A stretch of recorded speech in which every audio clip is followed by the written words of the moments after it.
afternoon show, everybody. I tell you what, those of you that can hear that lovely voice, that is former state rep Ken Duncan, and of course myself, Dr. LaDonna Ray. Doctor? Look, I tell you what, if you guys are watching us on Facebook Live, make sure you share the show and comment as you all have been doing. You'll notice on our Facebook that we have pinned, and I said it, pinned today's conversation that's going to happen at the town hall meeting with the mayor, and our dear Matt McGill is out there ready to roll. It is going to be awesome. It's going to be 4:00 during our show, so you guys will already be tuned in. And of course, you can give us a call at 773-591-1690. But up right now, we have a very special guest. Ooh, who we got? Let me tell you something. The Rainbow Push Coalition is commemorating the anniversary of the 1963 March on Washington, where more than 250,000 people gathered at the Lincoln Memorial demanding civil rights, jobs, justice, and freedom. And on the live line, we have the Mr. CEO of Operation Push. What? That's right. Or should I say president? Yusuf Jackson. Yusuf Jackson. Come on through. That's a big Hey, guess. team, what's happening? It's good to hear y'all, and thank you for having me on the show. What's up, Kenny Duncan? You know you can't sing. Oh, my goodness. man. See? I was trying to lift him up, but we got to be honest. His father once told me that. You know what? With all the tough things going on in our neighborhoods and our country, and the civil rights laws being undermined, the voting rights. The last thing you talk about is Joe Sass singing. So, brother, I'm gonna lift you up and talk about how sweet it sounded. Yes, sir. You were accompanying Stevie Wonder like a champion. Man, look. Wait a minute now. You all know Stevie Wonder better than I do. We don't have to be dishonest about it. I tell you what. Well, you told me to be positive. I was being ambitious. I was being aspirational. That was good. You have a chance, brother. Wow. You have a chance. That was good. Hey, listen, That was good. Thank y'all for having me. Let Absolutely. me tell you, Of course. it's critical. One of the things that frustrates me is we keep saying how we don't teach our history. Yeah. And that bothers me to no end, because it is culturally immature to not teach our history. I don't hear my Catholic friends saying they don't understand the history of the Catholic Church. I don't hear my Jewish friends say they don't understand the history, but I do hear it a lot in African American circles. It is incumbent upon us to teach our history. Before 1963 and that march in Washington, the country was a very, very different place. Yes. It was legally racist. It was legally sexist. There were jobs that women could not hold. Women were not allowed to work while they're pregnant.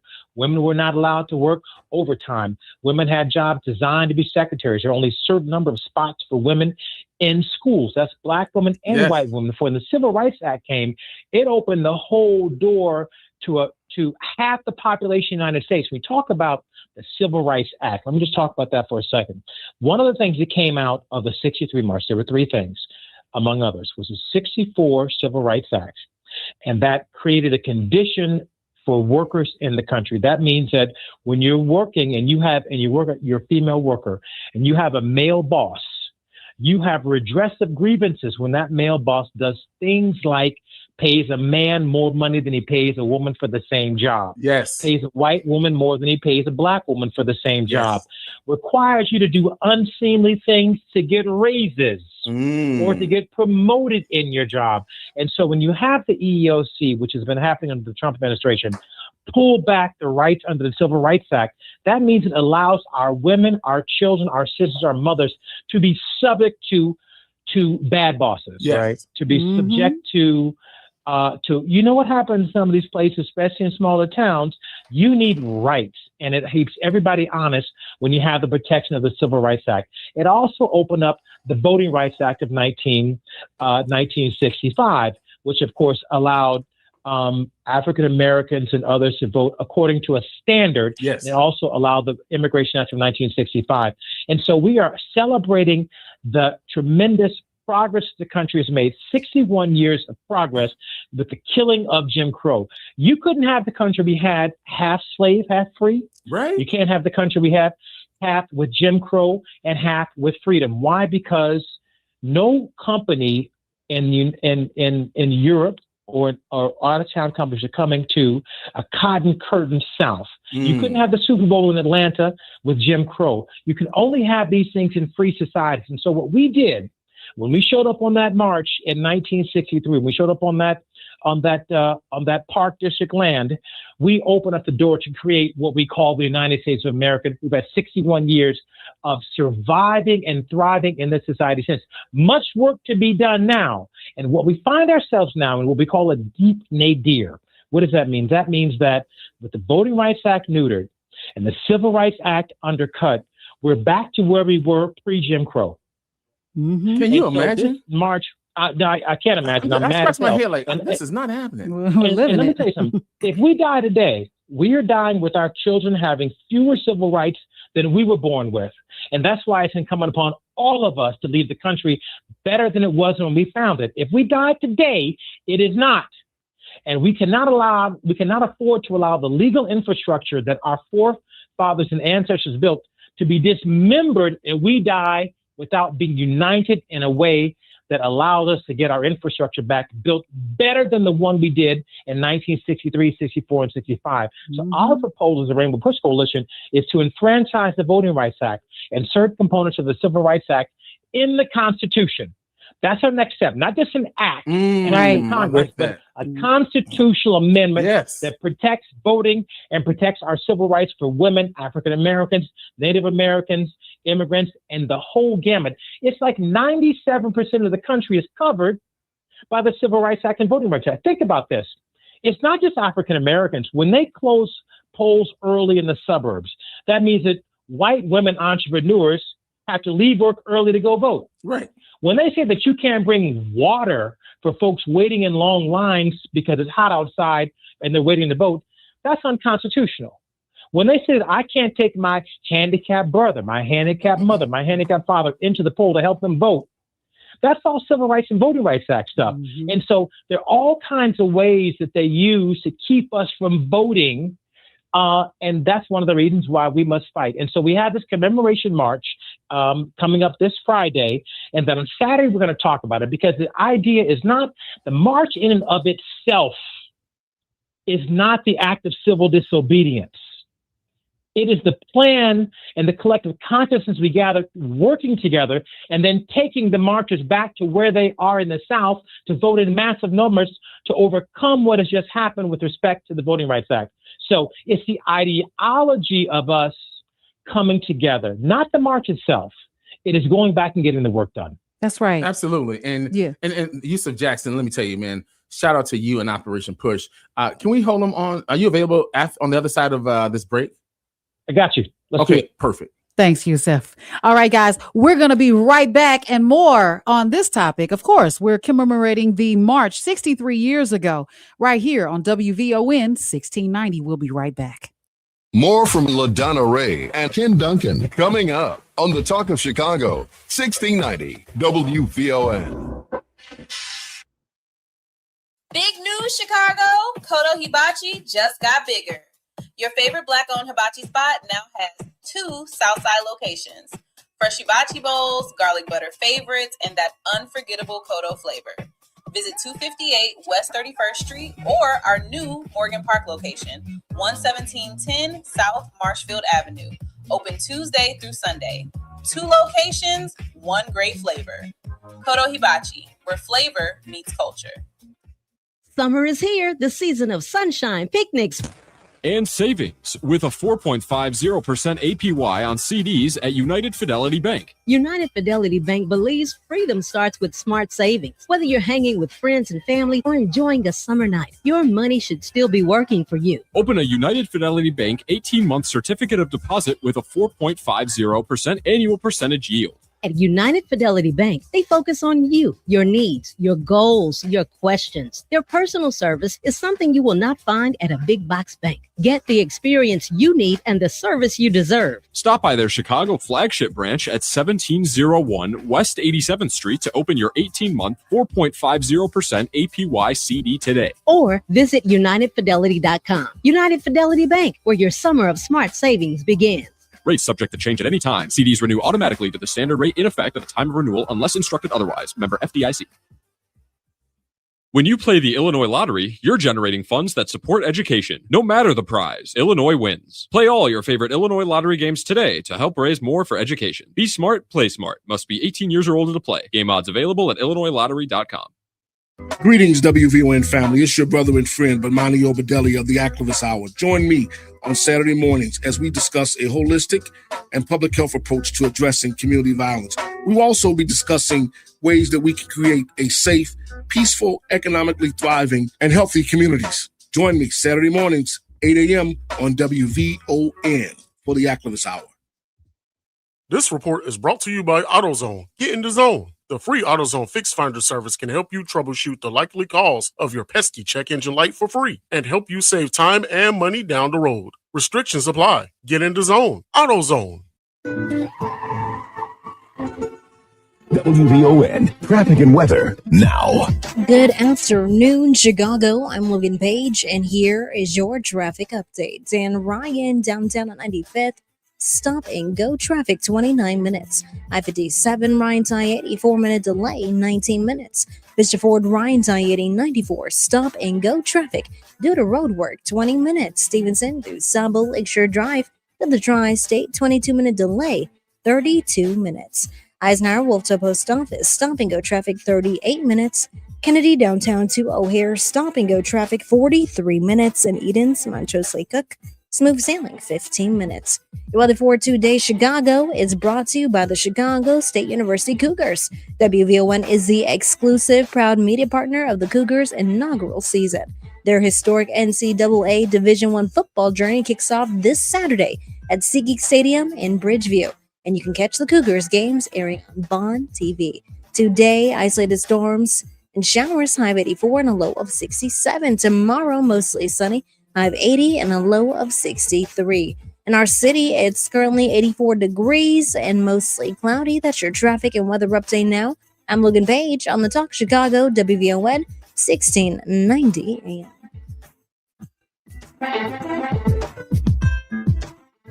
Now back to LaDonna Ray and Ken Duncan on the Talk of Chicago, 1690 WVON.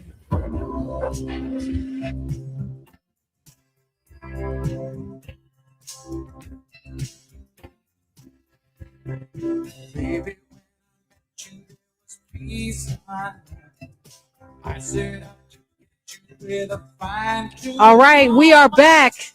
The afternoon show with Dr. LaDonna Ray and Ken Duncan. Guys, don't worry. Somehow that song snuck in there.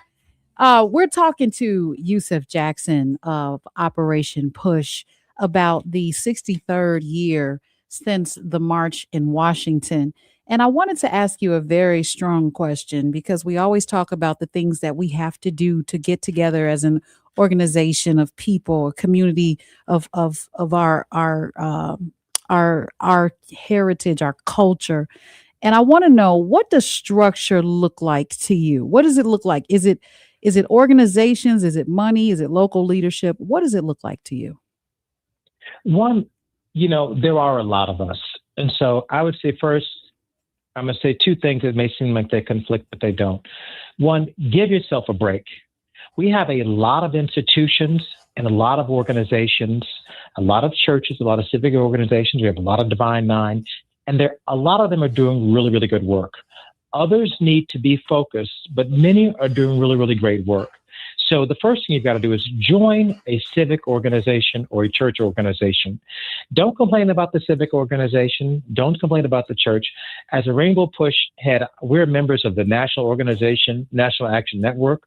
We're members of the NAACP. We're members of the Urban League. We're members of all kinds of organizations, and you should be members of more than one organization, too. I say to people, there's enough room in my heart and in my pocket to be a member of the Rainbow Push Coalition, as well as a member of the NAACP, as well as a member of my church. And so join organizations. Don't be frustrated with the structure of organizations. Mm-hmm. Join and use your brains to make them better. So one, be part of the solution, not part of the problem. I understand that these are imperfect organizations. They're old. Sometimes the chair's a little squeaky. We'll come in and oil the chair and help us be better if you have a better idea than the one we have, and affect the organization. When you think about the last time we were in this deep nadir with respect to organizations, That was probably 1896 after Plessy versus Ferguson. Oh, yes. In 1900, James Weldon Johnson didn't give up on the promise of America. He wrote, "Lift every voice and sing." Yeah. So African American people have never given up hope on the promise of America. We've never wanted to burn this thing down. We marched to bring this place together. And so in 1906, you have the NAACP with W.B. Du Bois, and then you have the Divine Nine starting in 1908, in 1911, and 1913, all the fraternities and sororities, and Jack and Jill's and National Council of Negro Women. We built structures that are living today to help us survive the deep nadir. So now these church groups, these civic groups, these organizing groups, we must strengthen them again, and they must get back to their original purpose. I'm going to give you some family talk. When I was in school, the Omegas were kicked off campus for doing something silly. That is not the original intent of that organization, to be doing foolish things on campuses. The original intent of that organization is excellence and service. And so all of these organizations must get back to, and the people that join them must join because they want to help us become more excellent and encourage the service element of the fraternity and sorority system. That's the first thing. The second thing is the heads of these organizations must put their egos aside. And Ken Duncan, you know exactly what I'm talking about. Absolutely. And work together. Yes. We must work together. It's not about who has a chance to speak first and who's running here.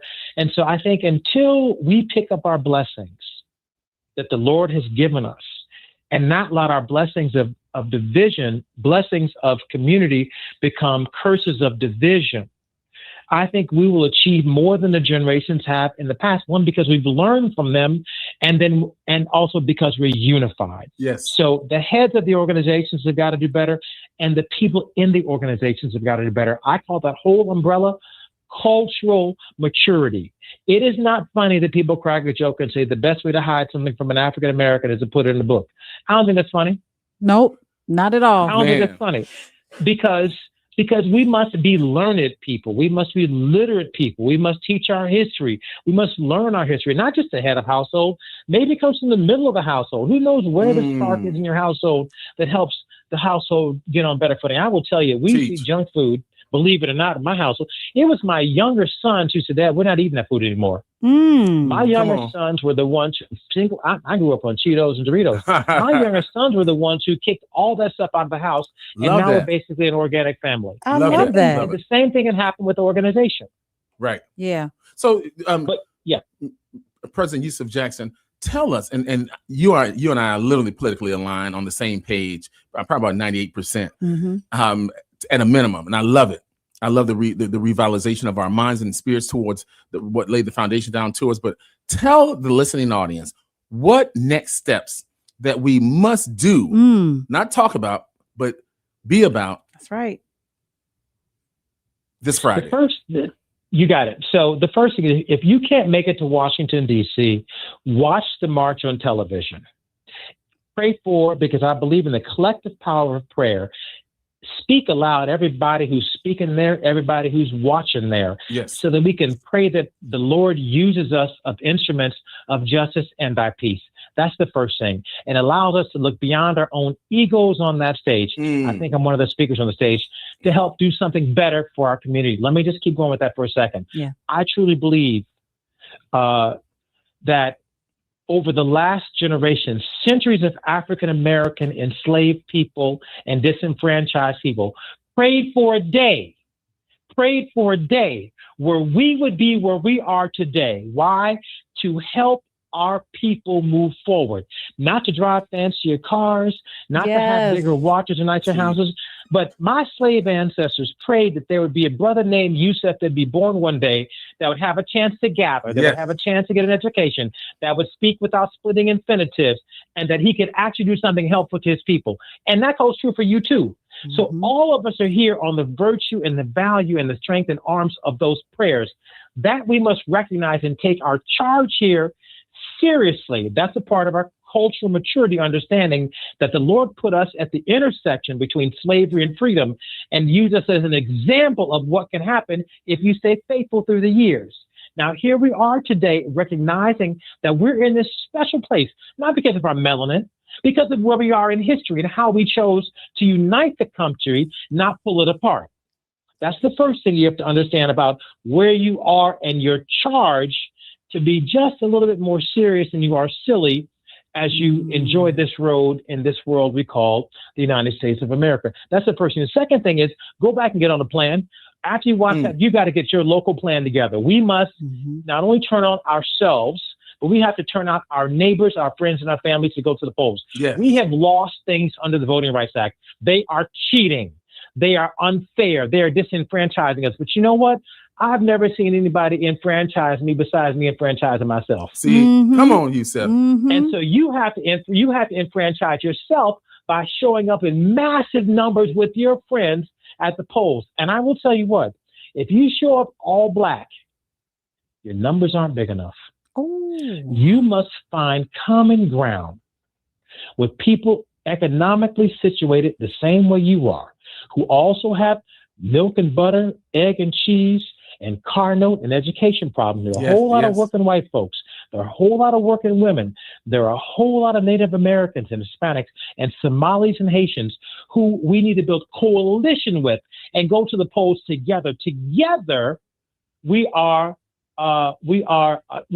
common ground, and we're the moral majority. And the physical majority. If we start taking off our little piece, Reverend Jackson would say, our 14% is not big enough to make the difference we need to make, that we can make if we bring black, Hispanic, brown, red, and white together. Love it, love it. Ladies and gentlemen, you just listened to our very own Yusef Jackson, head of Operation Push, and pushing for the legacy of all people to continue to succeed. Brother, we love you. Your words land perfectly. And we're happy that you joined us here on WVON on the afternoon show. And it looks like we're going to be joining you on Friday, and you guys have your Operation Push on Saturday. That starts at 9:00. You guys still serving breakfast? I know, right? 9 o'clock with some grits and eggs, and then on Saturday morning we start 10 o'clock. Yes. All right. Thank you, Yusef Jackson. Dr. LaDonna, thank you. Brother Ken, love you. Love you right back, brother. All right, guys. Thank you so much for tuning in. And of course, those of you that are on the phone lines, we're going to come straight to you as soon as we go to this break. And when we come back, we want to hear all you got to say in 2 minutes or less, if you don't mind, so that we can get ready for our 4:00 live broadcast. Yes, we with got to NBC. talk about that. Yeah, absolutely. So we'll be right back. News, traffic, and weather. Good afternoon, Chicago. I'm Logan Page, and here's what's happening in your local and national news. Target sales have improved, but civil rights attorney and activist Nikema Levy Armstrong says the boycott is far from over. Armstrong recently joined Kimberly Egoin and Perry Smalls to discuss Target's most recent controversial costume and the concerns it has raised. They're saying it was going to begin on February 1st to coincide with the start of Black History Month, that it was indefinite unless and until Target reversed course on its decision to roll back DEI, and Target needs to account for the $2.1 billion that they pledged to the Black community after George Floyd was killed. You know, they had 4 things that they were going to focus on, including employee retention and recruitment for Black folks, putting more Black brands on the shelves, improving the Black customer shopping experience, and improving their diversity supply chain. Yeah. And so we want to see evidence of that $2.1 billion pledge. And for those wondering why Target would make a pledge like that, well, they're headquartered here in Minneapolis. Yes, indeed. She says many consumers are still holding the line because Target has not addressed the issues that sparked the boycott. In other news, the NFL Players Association sent an email to all players and agents following a new study finding that at least 25% of former NFL players who died between 2016 and 2021 had CTE. The union called the findings a call to action for the entire football community and emphasized the need for continued research and support for affected players. CTE is a degenerative brain disease associated with repeated head trauma and can currently only be indefinitely diagnosed after death. In other news, Uber is introducing a new feature that allows parents and guardians to watch their teenagers ride in real time through the driver's phone camera. The encrypted live stream is currently available in 9 U.S. markets, with plans for nationwide expansion in the coming weeks. Both the teen and driver are notified when a parent begins watching, and the stream ends when the trip is over. And the Target shares fell nearly 4% Tuesday after backlash over a potentially offensive Halloween costume. The company apologized for the costume Monday, a children's clown outfit that some evoked racist minstrel stereotypes, and pulled it from shelves. in online sales. The stock fell as much as 5% during the day's trading. Tejal Patel, the director of Target shareholder SOC Investment Group, said the costume controversy is another example in a chain of events when Target has lost trust with its consumer base. I'm Logan Page, and that's what's happening in your news now on WVON 1690 AM. From the South Side, a new force is rising. The Chicago State University Cougars, Chicago's only NCAA Division I football team, are ready to take the field and shock the world. WVON and VON TV are proud to be the exclusive media home of the Cougars' historic inaugural season, bringing you every game live, brick by brick, hit by hit. A new legacy will be built. Southside strong, Cougar Nation proud. Stay tuned for game announcements, exclusive interviews, and behind-the-scenes features, because this is more than a season. This is history in the making. The Chicago State Cougars are coming to WVON and VON TV.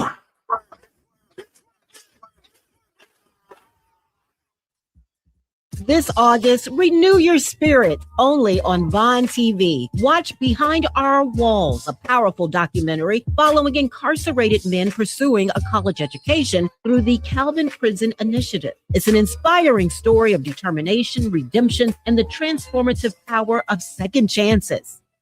There's a lot of bad things that happen in prison. It's a dark place. You have all the time in the world. So you can either become a better human being or you become a worse human being. And the choice is yours.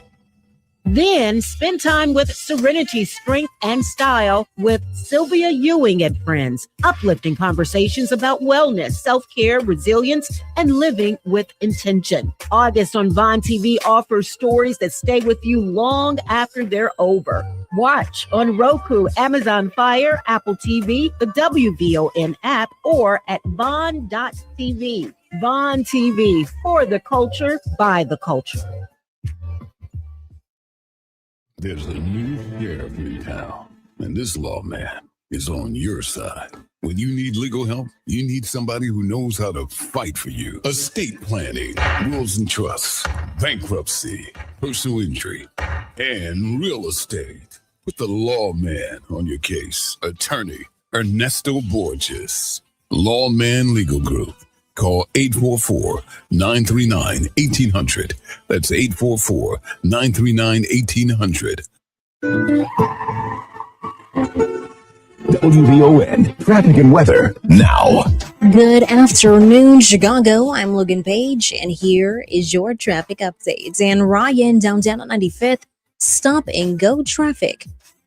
32 minutes. I-57, Ryan Tayeti, 4-minute delay, 19 minutes. Bishop Ford, Ryan Tayeti, 94, 14-minute delay due to road work, 27 minutes. Stevenson to Sabo Lakeshore Drive to the Tri-State, stop and go traffic, 44 minutes.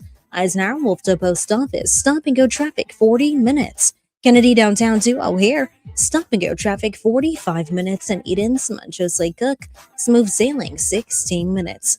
The weather for today, Chicago, is brought to you by the Chicago State University Cougars. WVON is the exclusive proud media partner of the Cougars' inaugural season. Their historic NCAA Division I football journey kicks off this Saturday at SeaGeek Stadium in Bridgeview. And you can catch the Cougars games airing on VON TV.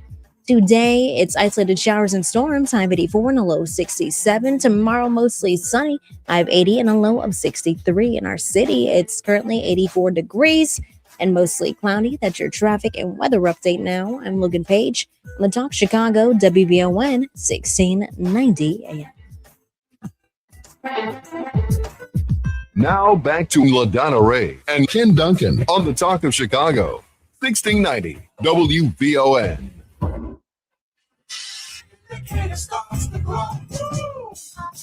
I'm just a machine, and I want you. I'm just a love machine. I'm just a love machine. All right, guys, welcome back. It is the afternoon show with Dr. LaDonna Ray and former state rep Ken Duncan. You know, we were talking just before the break to Yusuf Jackson about the March on Washington and how it's been 63 years. Some of us are not even that old, but some of us actually were there. And I want to give a shout out to all of you that have participated in any of those marches, any of the protesting, any of the participation needed to show up in numbers. So that my hat goes off to you. Not unnoticed, not unappreciated, but you guys are the reason that we are where we are. So thank you to you and to our ancestors who are no longer with us. I know that was out of left field, but I just really, I get like that sometimes, you know. That was, that's first of all, shout out to your brother Yusuf Jackson. You know, he's about fairness. And what he really spoke on is how the nation benefited from Black protests. Yeah. Think about it. That's what got it on my mind. Asian. He said it. Yeah. Women all across the board. Women weren't even allowed to have a credit card before the 70s. That's true. I mean, I wish that was still true in a way. You know, my mother be swiping, boy. I tell you, they would have still been together had she not had a card. See, there's a lot of issues. There's a lot of women swiping the cards. Okay, I tell you. On one hand, but no, really, seriousness, the impact of the 1963 March on Washington and the galvanizing of Americans. Right, everyone's winning right today as a result of that Black protest and the Rainbow Coalition that has gathered. So I appreciate what he's saying, and this is a very significant time. I'm really interested in hearing what Ron, Art, Tommy, and Sale and Sister Karen has to say. All right, well, let's go to the phone lines. Art, you're up next. Thank you for waiting, though. Hey, what's going on, young people? How are you? Doing well-tastic. Good. Well, I like the feel-good speech, but I part ways with many things that he has said. One, I think it's a waste of time and money in 2026 to drag people through different cities or Washington, D.C. to march, when in your own city you have so much decorative, dysfunctional family, poverty, homelessness.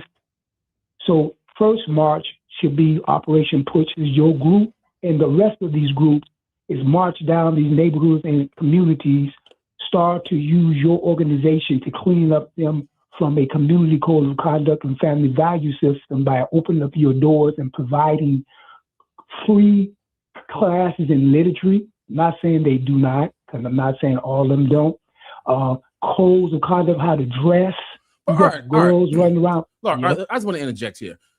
What's wrong with them having a national march? I mean, we did it before. We've had some of the same similar issues, if not worse, before 1963. And quite frankly, it's a starting point that got us all of the benefits that we're benefiting from today in our communities. And guess what? Unfortunately, everybody's not going to get captured with this special level of responsibility, with being accountable. I don't see anything wrong with having a national lens on what it is that we need to do in order to recalibrate locally as well. I'm going to tell you what's wrong with it. Young people ain't watching no TV talking about no marches and going down to Washington and registering to vote. You can't get them to register. How do we know if that's true or not? Hold on. We can't get them to register to vote here in the city of Chicago for a local election for the mayor. Well, maybe this is the galvanizing, energetic injection that we need. Hold on. Again, I'm 56 years of age.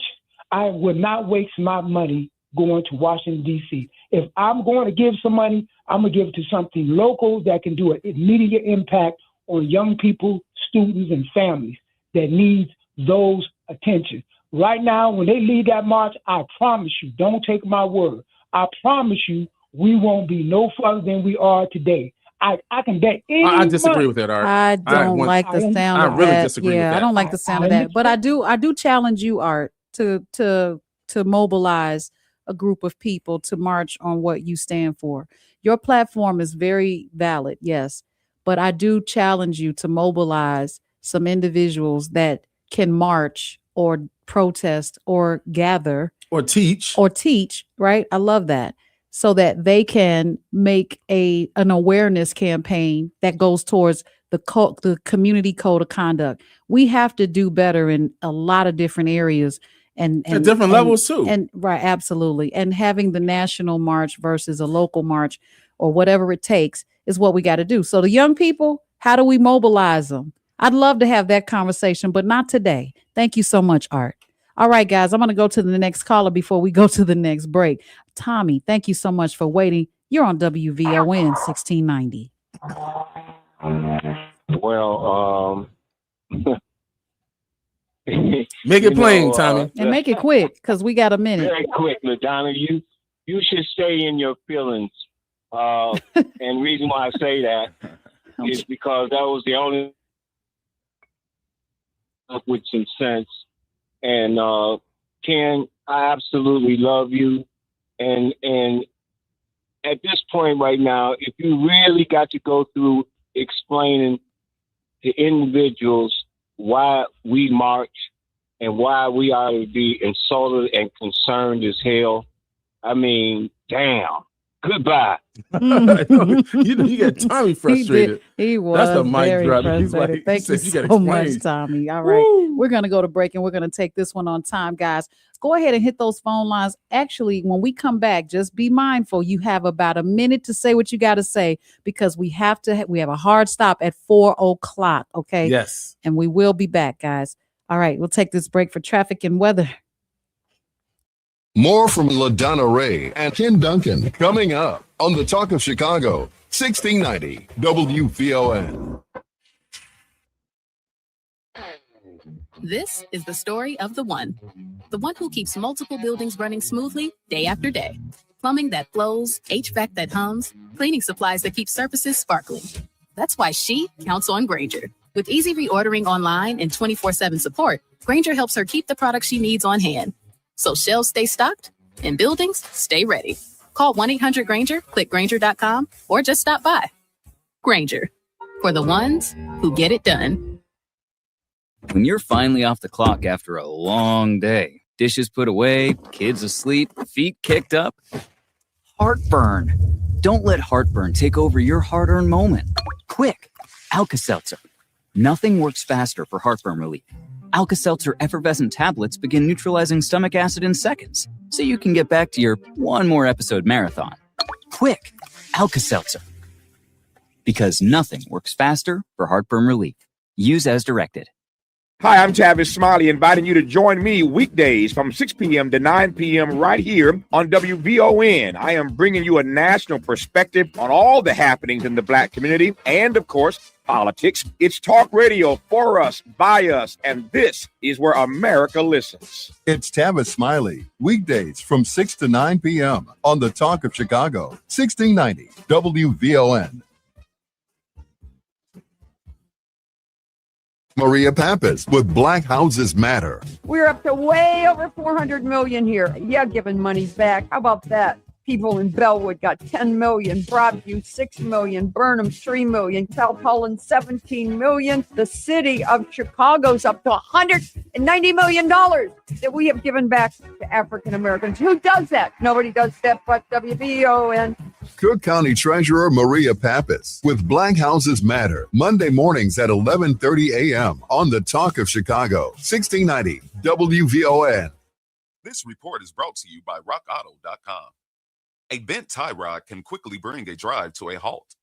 For parts needed to get back on the road, visit RockAuto.com. Find a wide selection of quality parts at reliably low prices, delivered right at your door. All the parts your car will ever need. Rock Auto. WVON traffic and weather now. Good afternoon, Chicago. I'm Logan Page, and here is your traffic update. Dan Ryan, downtown on 95th. Slow go, 34 minutes. I-57, Ryan Tie-80, 5-minute delay, 19 minutes. Bishop Ford, Ryan Tie-80, 94. Stop and go traffic, 28 minutes. Stevenson, due Sabo Lakeshore Drive to the Tri-State. Stop and go traffic, 45 minutes. Eisenhower, Wolfto Post Office, stop and go traffic, 43 minutes. Kennedy downtown to O'Hare, bumper to bumper traffic, 51 minutes. And Eden's, Montrose Lake Cook, smooth sailing, 16 minutes. The weather for today, Chicago, is brought to you by the Chicago State University Cougars. WVON is the exclusive proud media partner of the Cougars' inaugural season. Their historic NCAA Division I football journey kicks off this Saturday at SeatGeek Stadium in Bridgeview. And you can catch the Cougars games airing on WVON TV. Today, it's isolated showers and storms, high of 84 and a low of 67. Tomorrow, mostly sunny, high of 80 and a low of 63 in our city. It's currently 84 degrees and mostly cloudy. That's your traffic and weather update now. I'm Logan Page on the Talk Chicago, WVON 1690 AM. Now back to LaDonna Ray and Ken Duncan on the Talk of Chicago, 1690 WVON.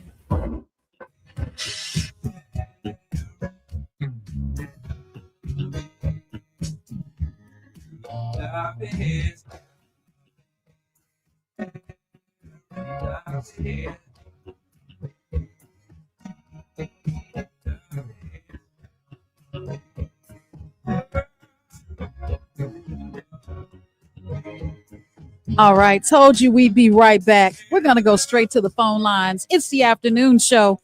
I just want to give you an update. I talked to Atiba this morning. He is doing great, okay? I just wanted to let you guys know that. Every now and then I'll see a message that pops up that says, how's Atiba doing? So I wanted to give you give the respect of giving an update to all of you.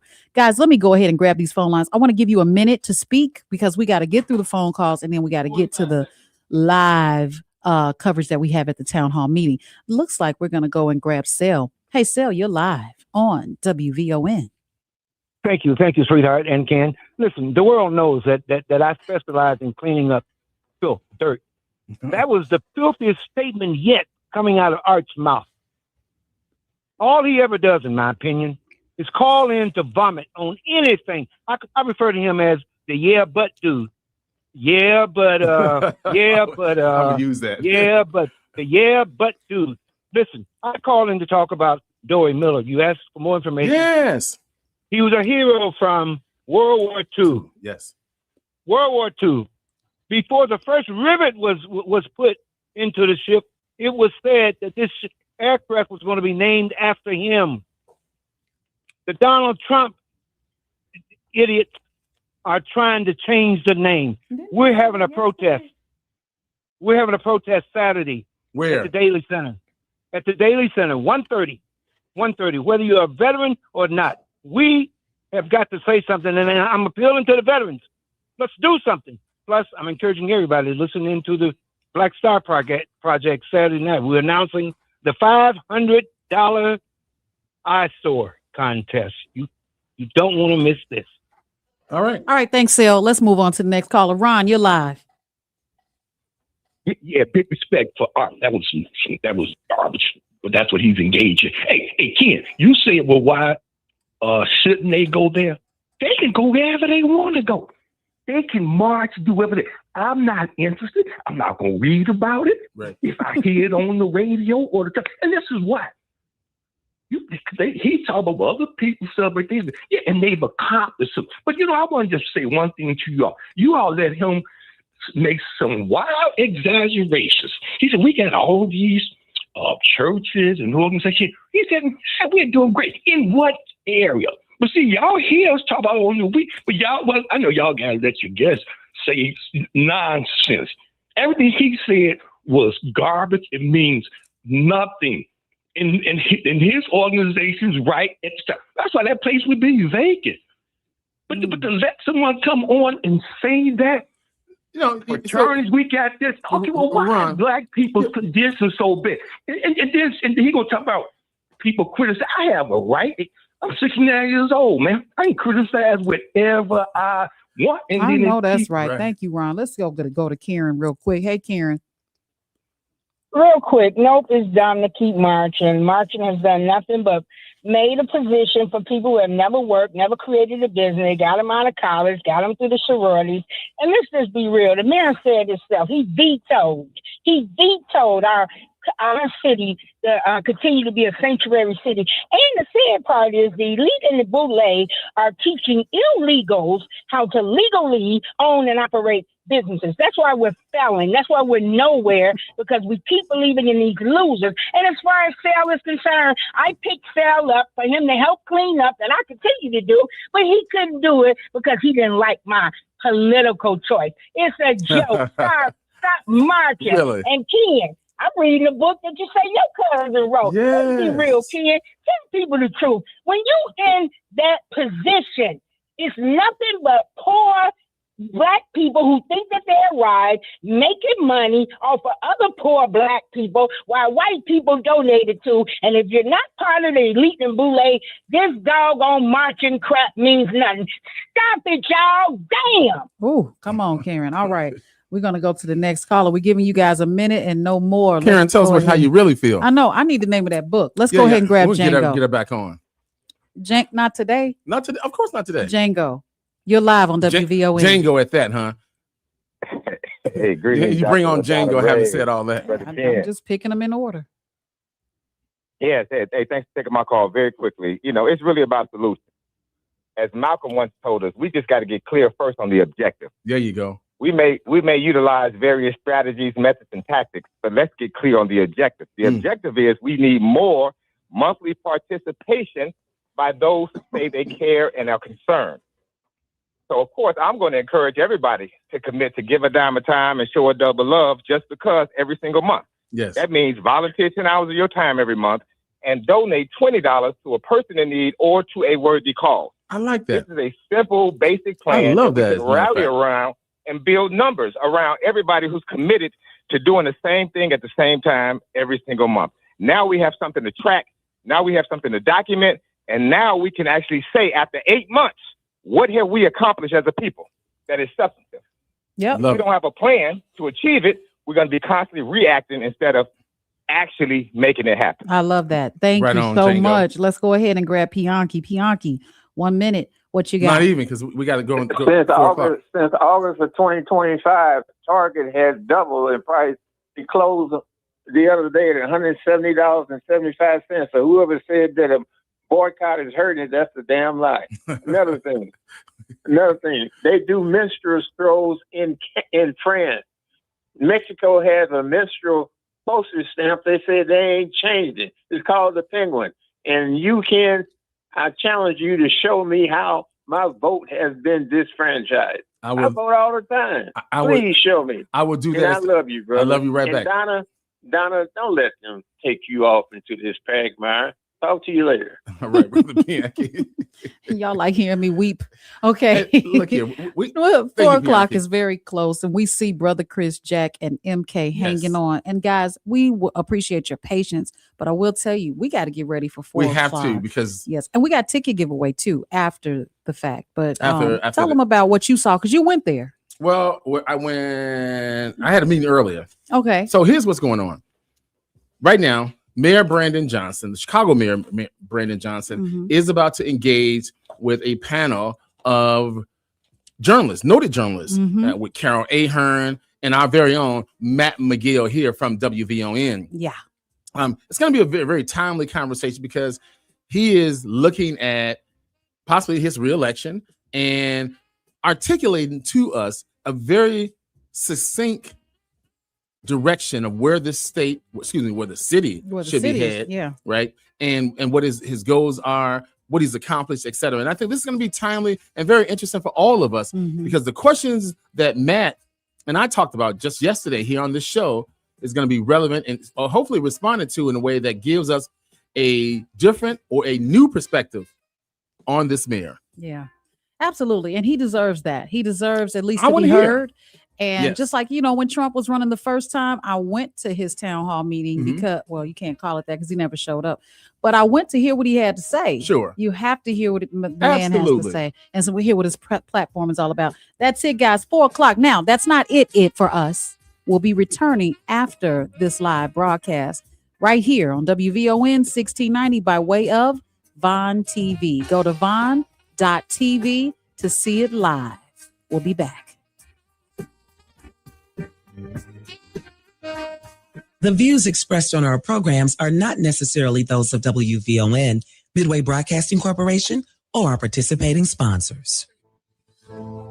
Live from NBC5 Chicago, it's an exclusive conversation with Chicago Mayor Brandon Johnson, presented by WVON, NBC5 Chicago, and Telemundo. For a conversation with Mayor Brandon Johnson. I'm joined by Iris Barrios from our sister station Telemundo Chicago and Matt McGill from WVON Radio. We also have a live audience here, people from the community here to ask their own questions. And we talk to people in neighborhoods across Chicago as well to hear their concerns. Mayor Johnson, thank you. It is good to see you. Thank you for joining us. It's a rare opportunity to get a chance to talk to you like this. We're looking forward to it. Well, you're welcome. Thanks for having me. Shout out to NBC, Telemundo, and WVON and the live studio audience. You all have some really nice digs around here. I might have to figure out how to remodel City Hall to look like the NBC studios. We are blessed for sure. Yeah. And Iris and Matt often are out there in the field like I am. You hear from a lot of people with lots of questions. Iris, what are the things that people are saying to you that they want you to ask the mayor about? Well, as a reporter with Telemundo, as you can imagine, I hear a lot about immigration. Also, people have a lot of concerns about public safety and affordability. Yeah. Matt, you're on the radio every day, 12 to 3. They're calling you. Mm-hmm. Black Chicago's talking about affordability, gentrification, of course. As we have projects moving into our communities, will Black people be able to afford to stay in their homes? Property taxes, of course, is always at the top of the list. And of course, as we start the school year, education. No shortage of topics, no shortage. But first of all, as we get started in this conversation, of course, everyone wants to know, are you running for re-election? What is the benefit to wait? Why wait? Why not? We're here. We're ready. We want to know. What is your decision about what's next? Well, listen, I take these decisions incredibly seriously. And I made a commitment to the people of Chicago that I would work hard every day to build the safest, most affordable big city in America. And we certainly are doing that. That decision for re-election in politics, I believe that will take care of itself. I believe the people of Chicago deserve to have a mayor that is fully focused on governance and the time in which we will walk and chew gum or whistle and walk or pat our heads and chew gum at the same time. There'll be plenty of time for that. But in the meantime, I'm going to focus on building the safest, most affordable big city in America. And I'm incredibly proud of the work that we've done thus far in these first 3 years. So our panel, what do you think? Has he been building that big, affordable city he's been looking for? I think so, but I want to know what you feel. Can you run again after 3.5 years of the reality of being mayor on the same aspirations and with the same goals, or does that change after you see what being mayor is like, and do your goals change? Well, first of all, I will say, as mayor of these last 3 years, my perspective has certainly changed. I mean, there are some harsh realities that we're confronted with in the city of Chicago that I don't believe anyone anticipated. I don't think we would have ever imagined that the federal government would attack American cities, right? The last time that happened was under the leadership of Mayor Harold Washington, when Ronald Reagan did a very similar thing. What I can say, though, is, if you look at what's happening in the city of Chicago, the Magnificent Mile is back. Ridership on CTA is pre-pandemic numbers, and we have had historic declines in violence. I don't believe there's a mayor in modern history that can say that they oversaw the city at a time in which our economy was growing. $20 billion that visitors infused into our economy last year. We're going to break that record this summer, and we had the fewest amount of homicides in 60 years. I'm very proud of that work. And I do believe that there's still more work for us to do, right? We do have to return all of our closed schools back over to the interests of working people. I just cut the ribbon at Earl Elementary School. That's now 50 units for affordable housing. Is there more work to do? Absolutely. Have we made incredible strides as a city? You better believe it. In that answer, did you hear something that you wanted to say? Okay, wait a second. Also, a lot of people talk about the taxes, property taxes, a lot of concerns. You're being able to keep your promise of do not raise the property taxes. Do you think you're going to be able to keep that promise? Just thinking the fact that the city is facing a significant budget deficit. Well, let's first of all, let's articulate how we got here, right? Previous administrations refused to pay into our retirement system, use the pension dollars to actually fatten and line the pockets of the ultra rich, right? And so now, of course, we've turned the page there. We are investing in retirement and protecting the interest of retired workers. Here's another challenge that we've had. between the failure to pay into our pension system, as well as having to deal with police brutality cases, right? Where settlements have really just weighed down our budget. Here's what I've always said. We have to challenge those with means to do more. Taxing the ultra rich and large corporations, that really is the wave of progressive leadership. To continue to place the burden on working people, that's a failed strategy. And I'm committed to not only taxing the rich, but working with Springfield to actually enact policies and taxing policies that challenges those with means to put more skin in the game. You talked about the CTA ridership. It is up. And let's hear from someone who asked us to ask you a question about the CTA. I don't know about safe. The blue line, the green line, the red line, they're terrible. I ended up buying an e-bike for that reason. Now, he says he had to buy an e-bike because he was concerned about riding the CTA. People don't feel safe at night, especially. How can that change? Yeah, listen, there's more work to be done. And the fact of the matter is this, though.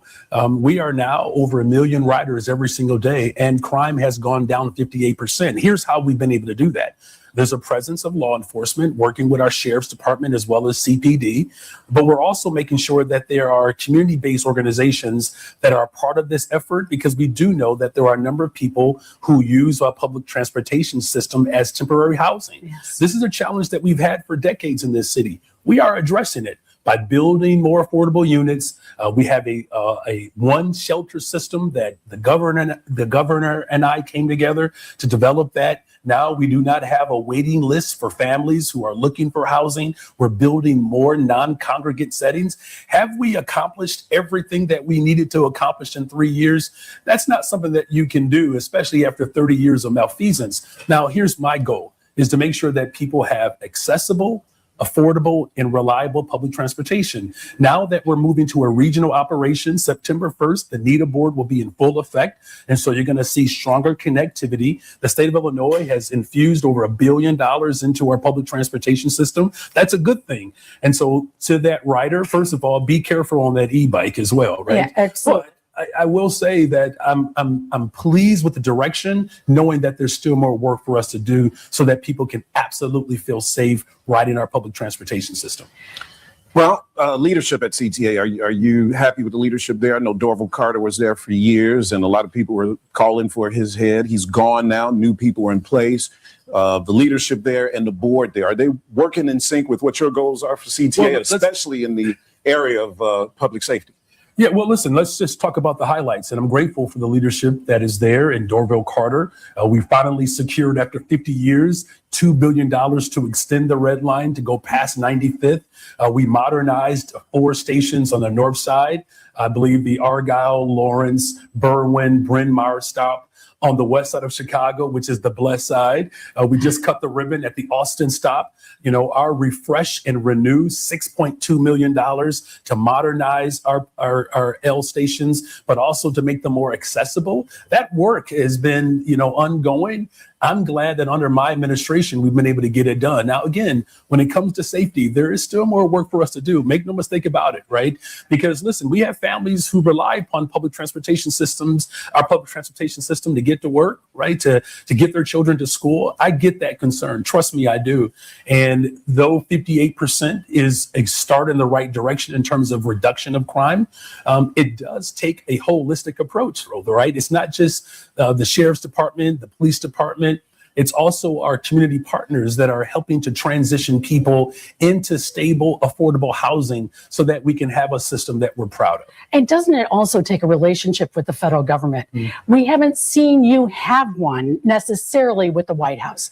Do you just say, you know what, I don't care for them, I don't want to be a part of them, go away? Or how do you work within the system we have, which is Donald Trump? Yeah, well, I did have a relationship with the White House. That was the Biden-Harris administration. But he's not there. Unfortunately, but what I just want to just say that there's a difference between not having a relationship and a hostile government, right? And so trying to work with an administration that tried to take the $2 billion away from us while creating the largest upward transfer of wealth into the hands of the ultra rich at the expense of the working class. Listen, there's one thing to work to have a relationship. It's another thing when you have to, defend the city of Chicago against tyranny.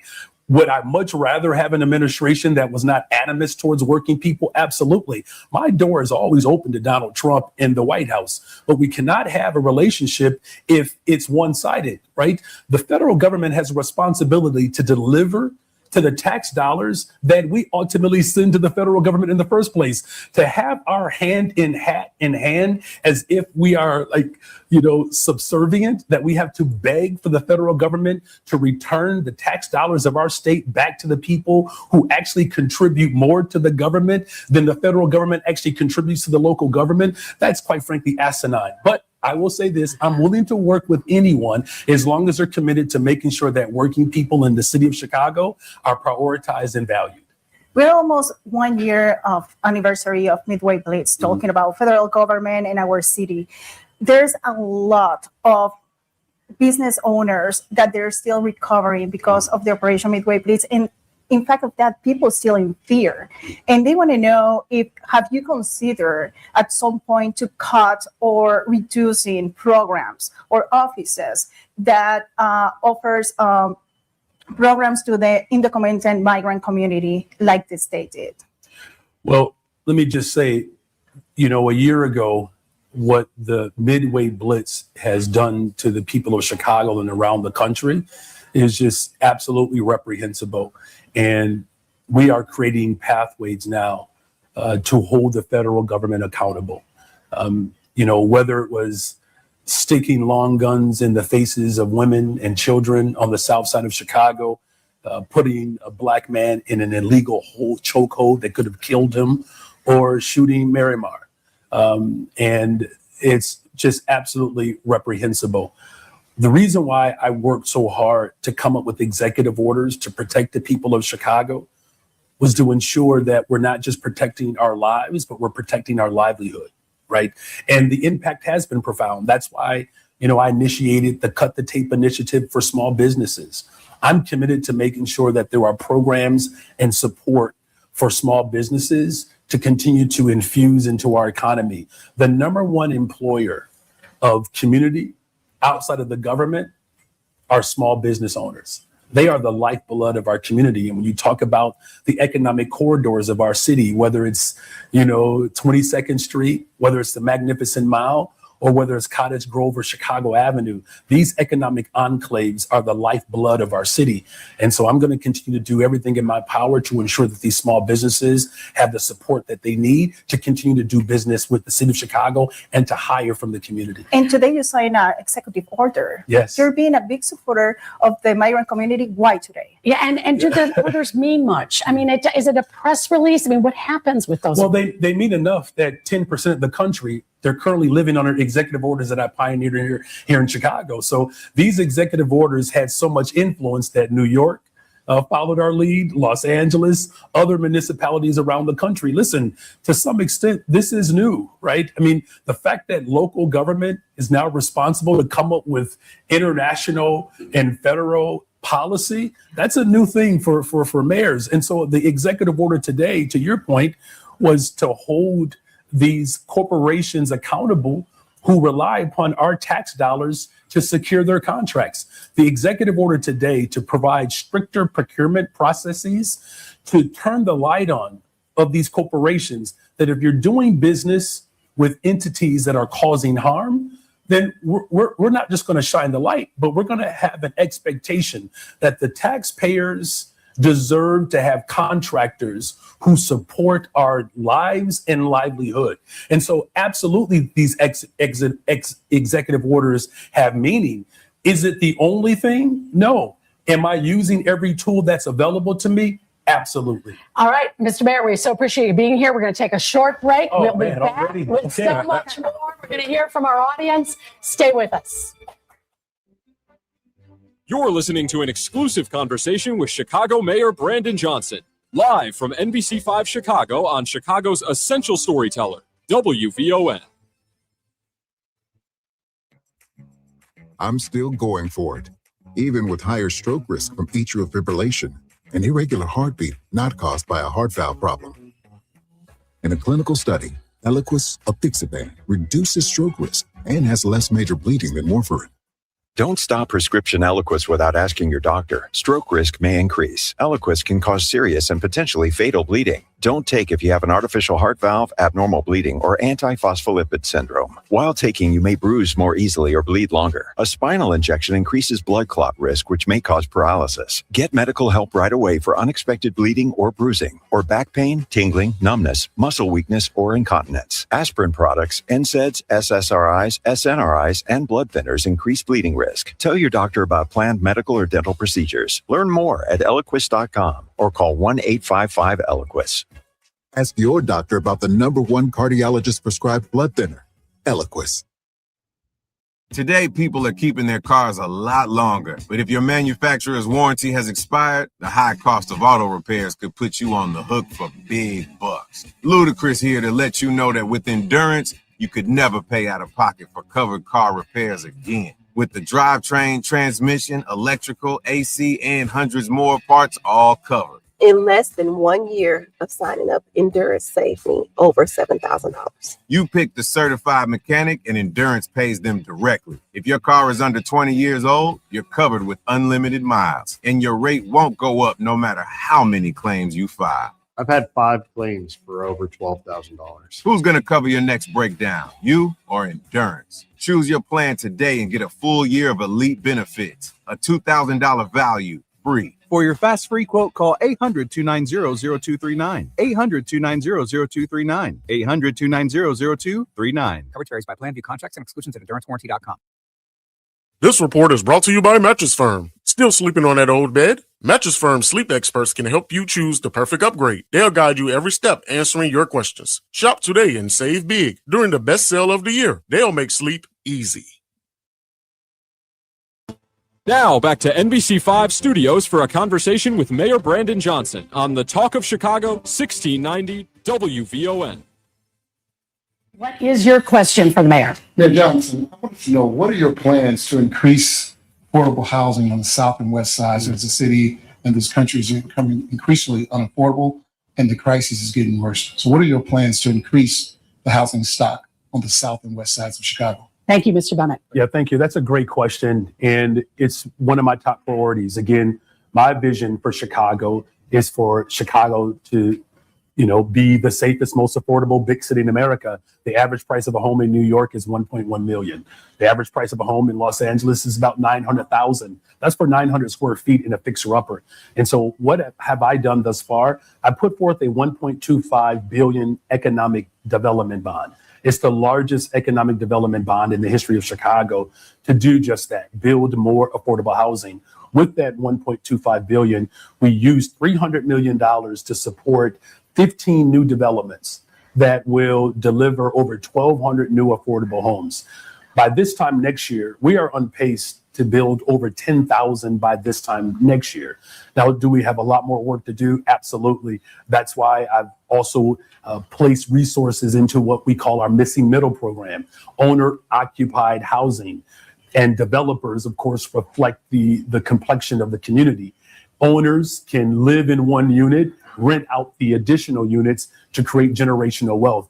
We have a lot more work to do, but we are moving in the right direction. My goal is to repopulate the west and south sides of the city of Chicago. That's why, since I've been mayor, over $2 billion invested on the west side of Chicago alone. On the south side of Chicago, $2.6 billion. So for you south siders, Shannon, don't say that I treat the west side better. I know y'all say that, but we gave y'all $600 million more than the people in my own side of town. Don't hate me for that, west siders. You got yours coming too. All right, Mr. Bennett, thank you very much. Up next, Frankie Payne, tell us your question, please, for Mayor Brandon Johnson. Thank you so much. Vacant storefronts really hurt our commercial corridors, and they make it very challenging to the local economy.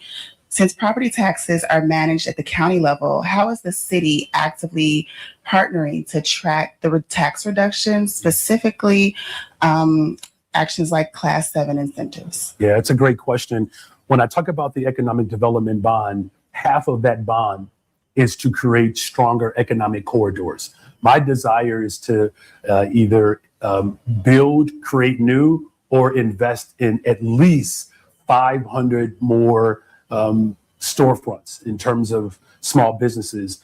one of the reasons why we put forth this economic development bond, because you're right, we don't have complete control over property taxes. But what I can do is to provide seed money for these small businesses, because for many of them, and I'm grateful for the small business leaders, because you all are courageous, using your own resources. The city of Chicago is matching the dollars that you all are receiving from private banks. And so part of that work does require us to push for a millionaire's tax. I know at the county level, shout out to Cook County Commissioner Donna Miller, who helped place that question on the ballot countywide.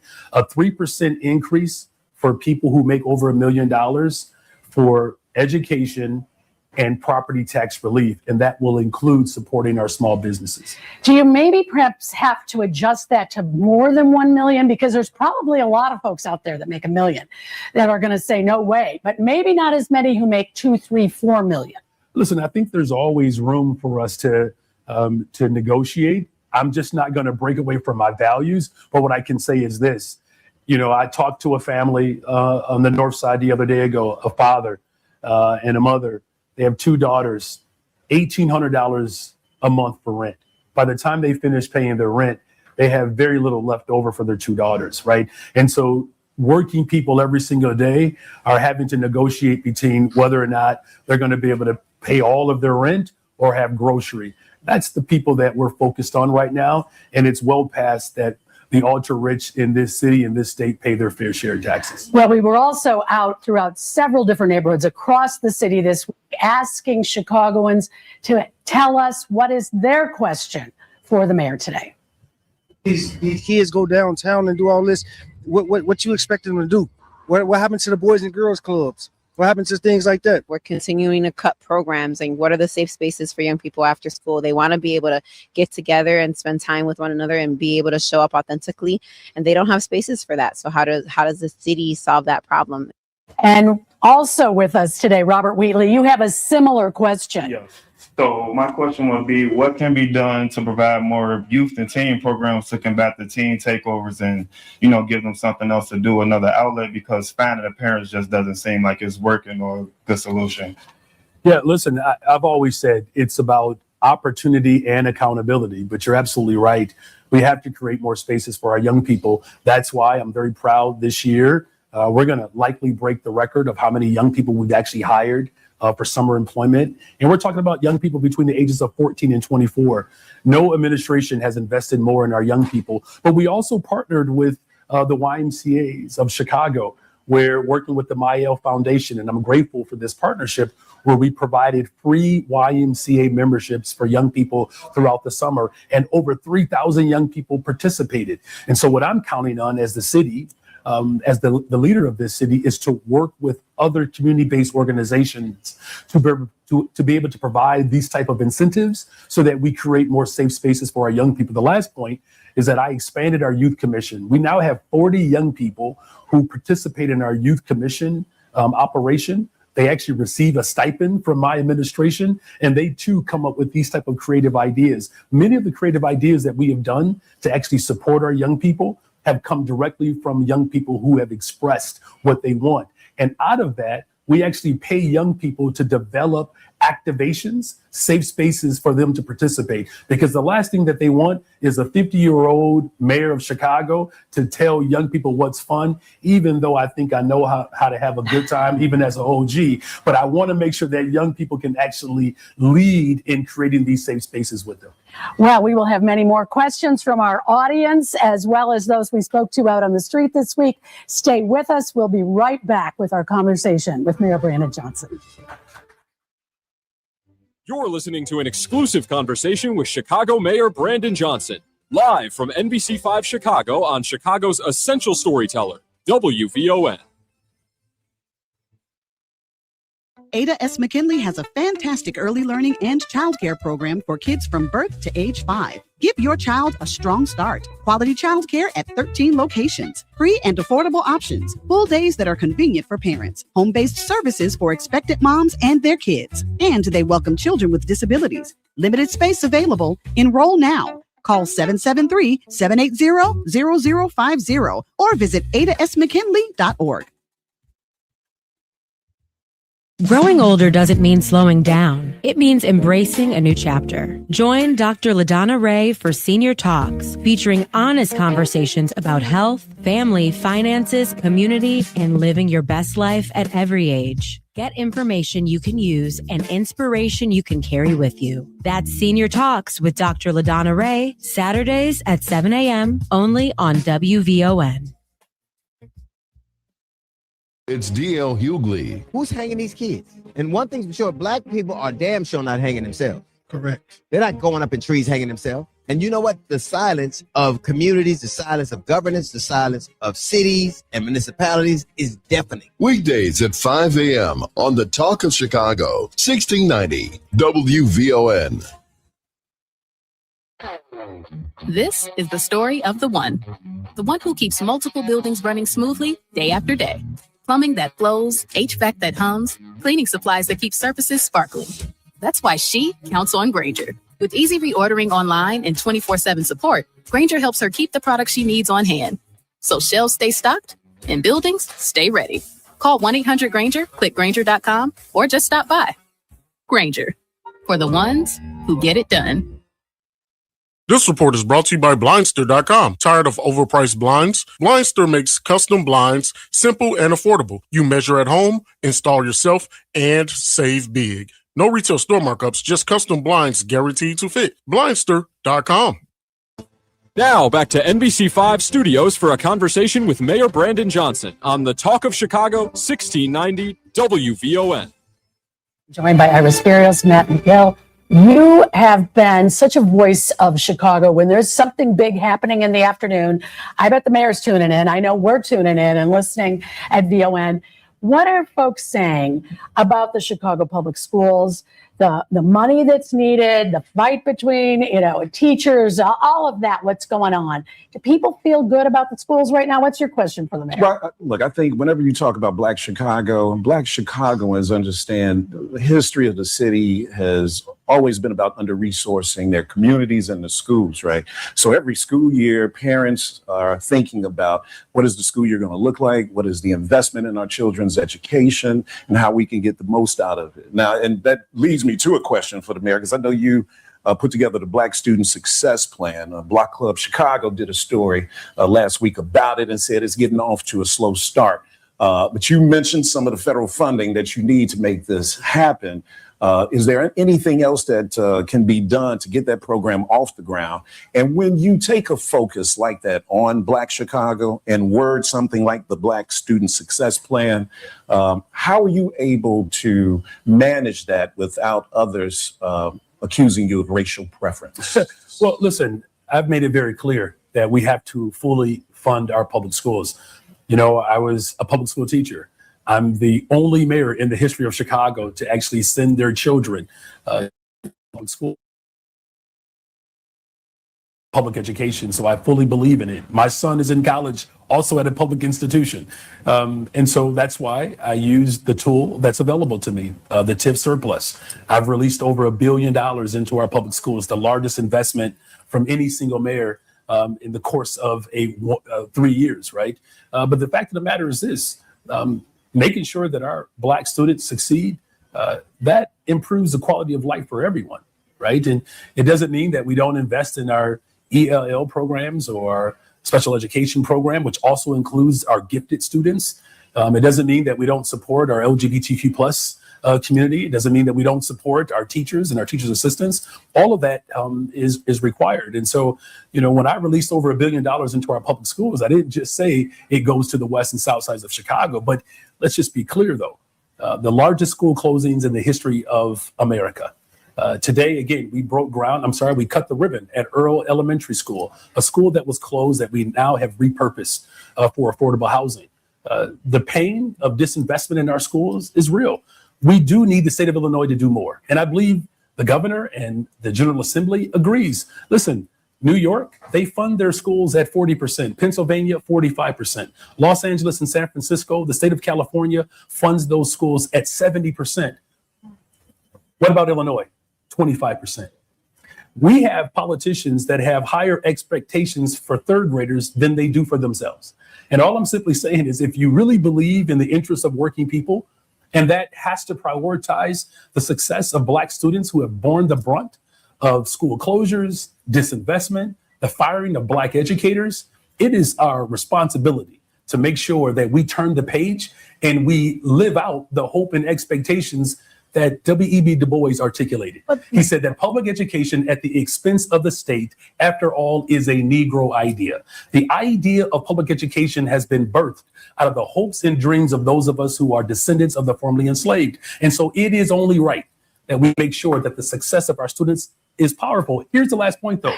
At the height of unionization, the achievement gap between Black and white students had nearly disappeared. So that also includes investing in our workforce. That's what I've done as mayor, and that's what we need more of our elected leaders to do in this season. Right now, CPS is counting with $150 million from the state.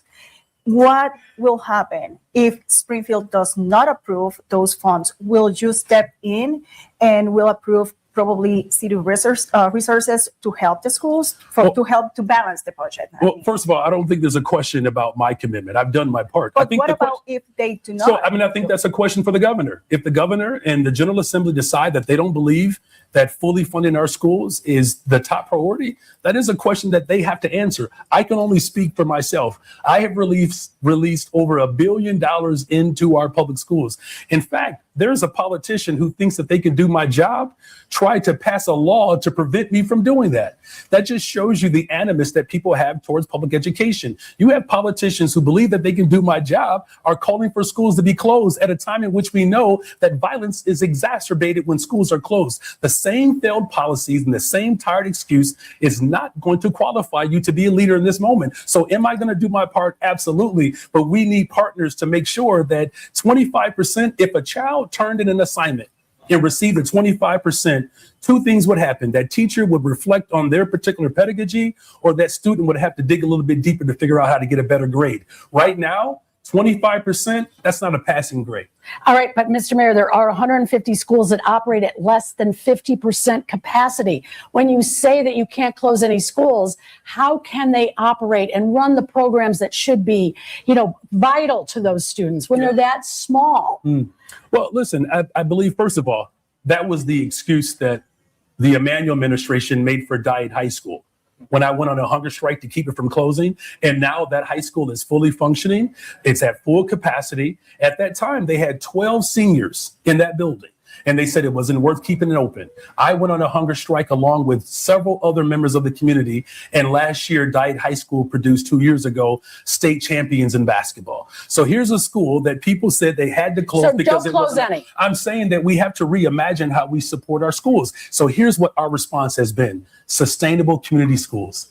If you look at what we have done, now we're up to 50 schools that are now sustainable community schools. But they're not performing very well, though, Mr. Mayor. We've done stories about that. So how about this? Give me an opportunity to give the full answer. Okay? Sure. So sustainable community schools, it's a brand new model. It's a response to privatization and school closures.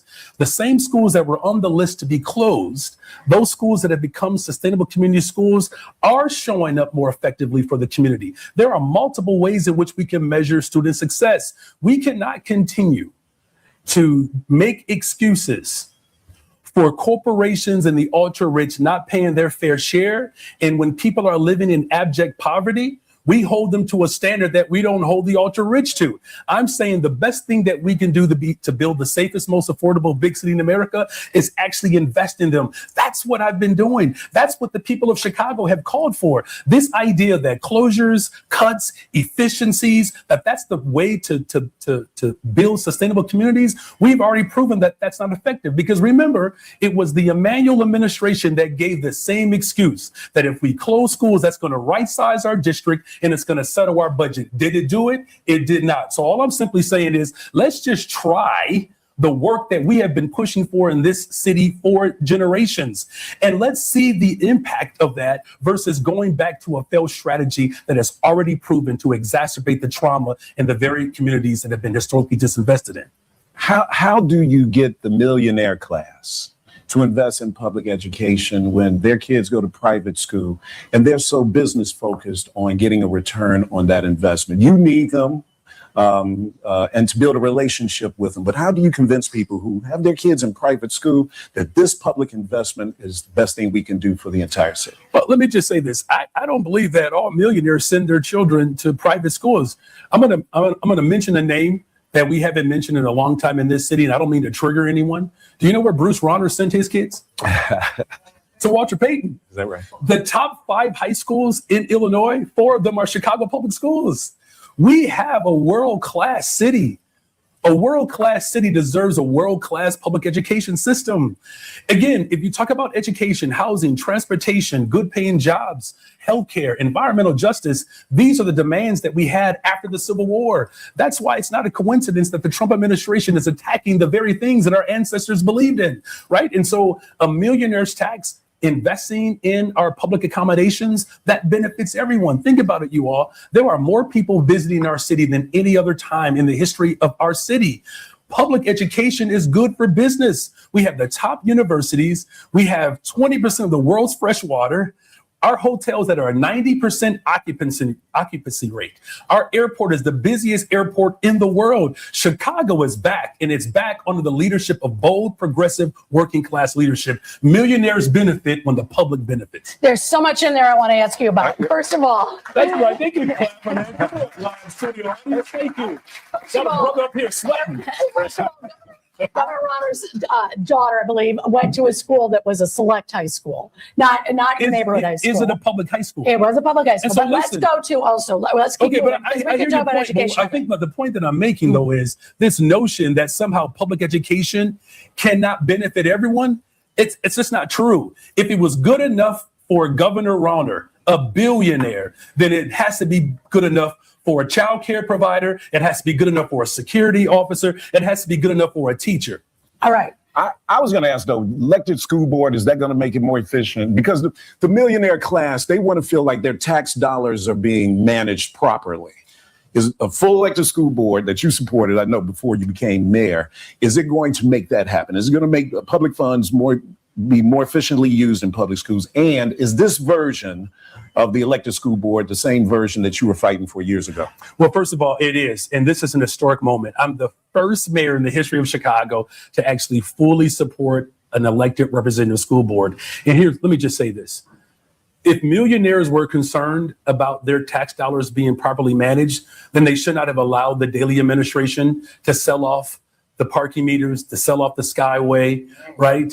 To actually not pay into our pensions. Miss me with mismanagement. I know what mismanagement looks like, and it's not going on right now. Will you be endorsing any candidates for school board president? There's a lot of candidates that I certainly like. I think as far as school board president, I actually like Hilario Dominguez. Listen, here's a brother who was a Whitney Young Dolphin. And a member of the CTU. And that's a good thing, right? To be a member of labor, Chicago is a union town, right?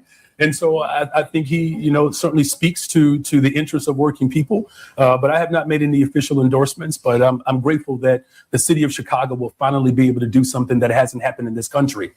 Actually expand democracy. We actually believe in democracy in the city of Chicago. There you go. All right. Are you concerned about the money that's being involved in this school board election? Because special interest is all over the place, right? Absolutely. I think there's way too much money, in politics. I actually think that there should be significant reform, around, money. And the fact that people who have more money automatically get to be assumed to be front runners, that tells you how jacked up and corrupt our political system is.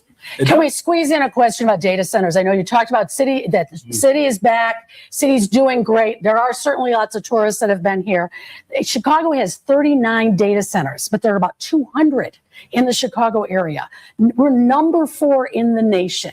What is your plan? You're saying, let's take a pause. Yeah. People are confused a little bit about that. And you ran into some feedback from folks on the South Side. It was very polite of you to call it feedback. Thank you, man. All right. Well, it's Chicago style. Listen, exactly. If you're not being yelled at, you're not the mayor of Chicago, right? First of all, so I will take being yelled at any day. Listen, I do believe that there should be a moratorium. What we know now of the impact that data centers are having on utility, the use of water, there's some serious concern there, and rightfully so. Because here's my position: economic development should not happen at the expense of working people. Am I proud of the fact that we have more cranes in the air? Absolutely. The 1901 project outside of the west, on the west side of Chicago, outside of the United Center, Foundry Park, that sat desolate through multiple administrations. The South Loop, we are building a brand new football stadium. I hope y'all caught that. Where the Chicago Fire will play, right? I mean, we're talking about places where you have not had development in decades, and we're seeing the resurgence of our city.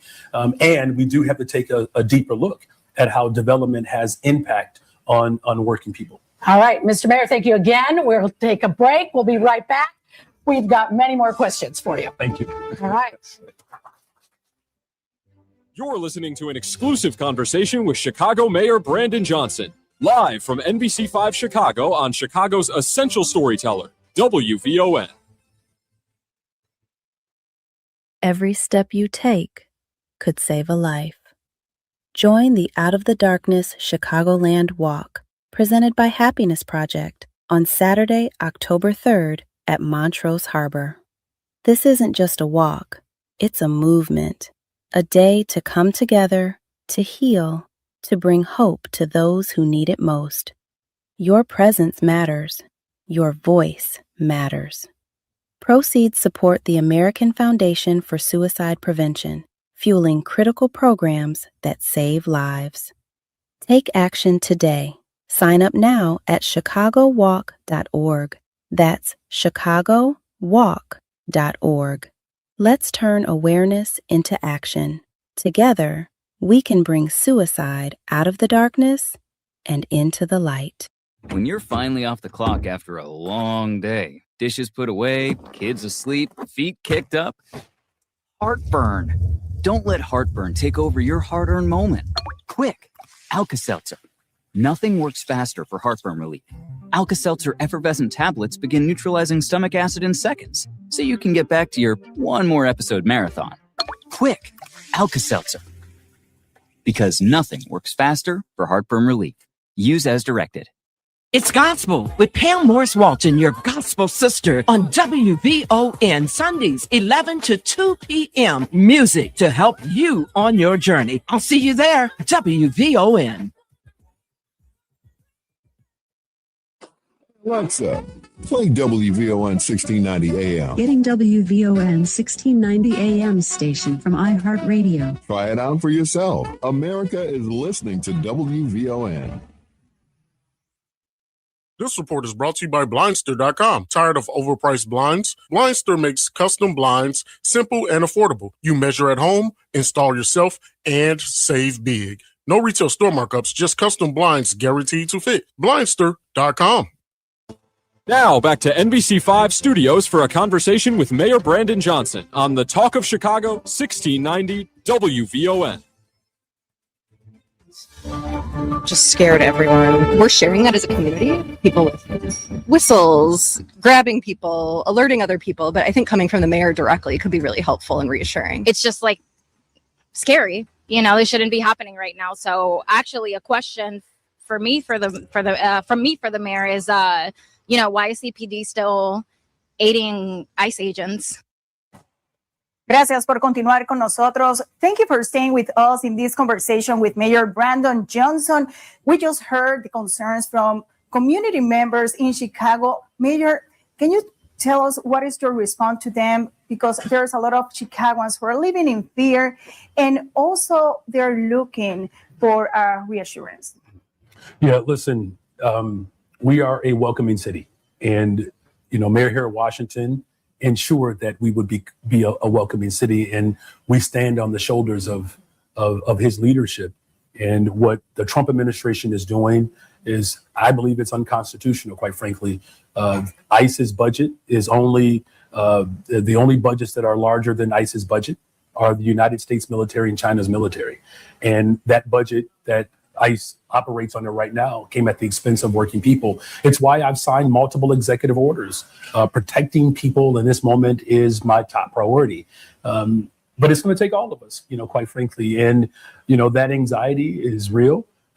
Recently, with the leadership of the Chicago Police Department, We just added more resources to make sure that individuals that believe that they have been violated by the federal government, that they can actually have a full investigation. Right now, there's considerable resources to provide those investigations.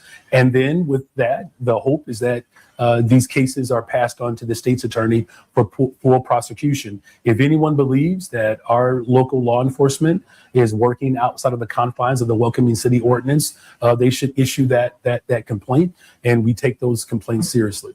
I mean, you're talking about immigration. What will be your response to those Chicagoans who feels that there are other priorities in the city?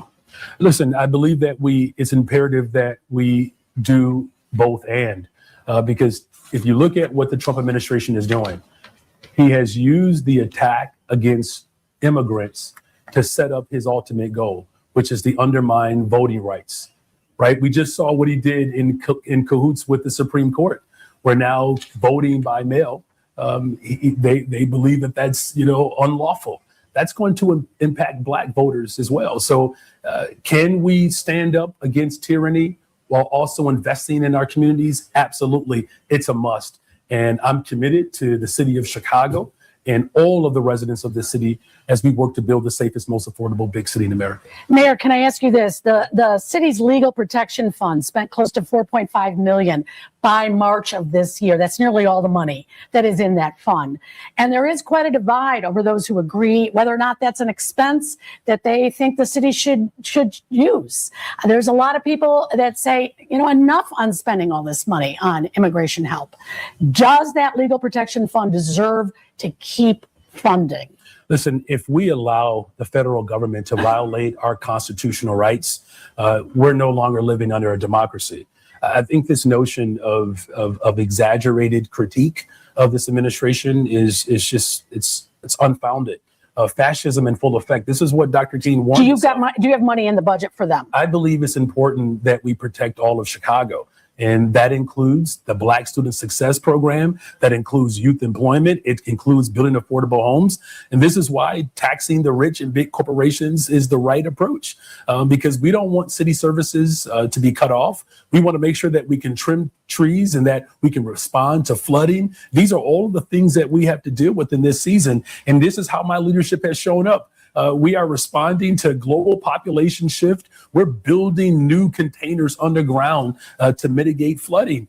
And so, yes, we can stand up for our immigrant community and stand up for our most vulnerable community, stand up for our seniors, stand up for Black Chicago. This notion that somehow someone getting at the expense of everyone else, when the ultra rich are making more money than they ever have in the history of Chicago and the history of America, we have to turn our attention to the entities that are getting away with gain right now. And that's big corporations. That's why I passed the first of its kind, the social media amusement responsibility tax, a tax on big tech companies to generate revenue to fund our mental health support services. I've reopened 3 mental health clinics, and that tax on these big tech companies, the state of Illinois followed my lead and did the same thing. Leadership requires us to show up in a bold way, responding to the needs of every single person. I'm not going to ignore anyone in this city because I've seen what our city looks like when we ignore people. It means closing schools. It means shutting down mental health clinics. It means underfunding public housing. That day is behind us. The day forward is building safe and affordable communities, and it's going to take all of us to do that. Mayor, there's so many questions. I'm going to take one of the questions for one of our members in the audience. I'm going to welcome Mateo McCullough. What is your question for the mayor, Mateo? Yes, thank you for the opportunity. As a leader of a Latino arts organization in Chicago, I'd like to know how you will address the underrepresentation of Latinos in your administration and also the underfunding of arts and culture, especially for Latinos. Yeah. Well, first of all, let me just say representation does matter. And in fact, there are more Latinos in my administration than any time in the history of Chicago. I believe we're at about 30% of my administration in top executive positions that are Latinos. Same thing with chairs of boards on city council. More Latinos have chairs of committees than any other time in the history of Chicago. And I believe that's important. Once upon a time, the mayor's office was 70% white men. That day is long behind us. Do we have to continue to work hard to make sure that representation is there? Absolutely. Has my administration reflected that value? Yes, it has. Now, in terms of arts education and programming, this is why we're working with DCASE to do just that. Now, listen, there are some budget restraints that we are confronted with right now. I'm not trying to sugarcoat that or even make an excuse. The reason why we are calling for more progressive revenue is to make sure that we're preserving culture. And arts is a major part of that. If you look at what the Trump administration is doing, literally attacking culture, our history, art, because when tyrants come in, that's what they go for first, to erase the existence of people. Not under my administration. I need you to continue to partner with me, working with Kenya Merritt, our commissioner for DCASE, to ensure that as we receive more resources, that we're actually targeting communities that reflect the diversity of our city. You have my commitment. Thank you for your question. And our next question is from Joe Higgins. Thank you for being with us. Oh, thank you, Mr. Mayor. With so many bridges that are being closed, Lake Street, Chicago, Cortland, and then the surrounding street construction, how are you working with CDOT and other transportation agencies to better coordinate and sequence all of these closures? Yeah, it's a great question. You know, our infrastructure in this city has been ignored for decades, right? And, you know, that's the tough part about being mayor of Chicago, right? Where people want to see you get it done. And then as you work to get it done, it's like, come on, man, hurry up, right? Now, listen, the Halsted Bridge, we're almost completed there. And yes, we have a new commissioner, CDOT, Commissioner Cheekson, working in tandem with alders and business leaders to make sure that there's a coordinated schedule so that disruption and detours don't overwhelm, the local businesses and residents. So look, it's a good thing that we are finally repairing our infrastructure. And trust me, I get the text messages of the inconvenience that it is causing. And with a new commissioner there's going to be stronger coordination to make sure that it doesn't become an overwhelming inconvenience for the people of Chicago. Thanks. Thank you. Thank you. So let's talk now with Demetrius Brooks. Thank you for coming. And what is your question for Mayor Johnson? Mayor Johnson, first off, thanks for being a true leader and a true West Side representative.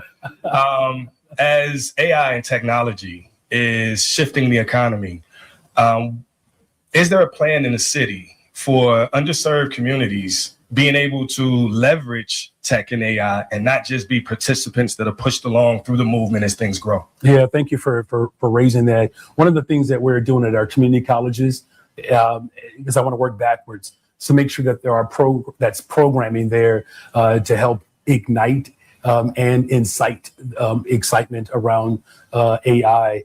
One of the things about the Southeast Side microelectronics campus through the state of Illinois, there's a partnership with our community college, Olive Harvey, as well as Chicago Public Schools to help initiate young people into the fields of, STEM and particularly AI. It's the wave of the future, right? And so working backwards from our community colleges into our public schools to begin to introduce our people to this new form of technology, because it's not just the wave of the future, it's the wave of our economy.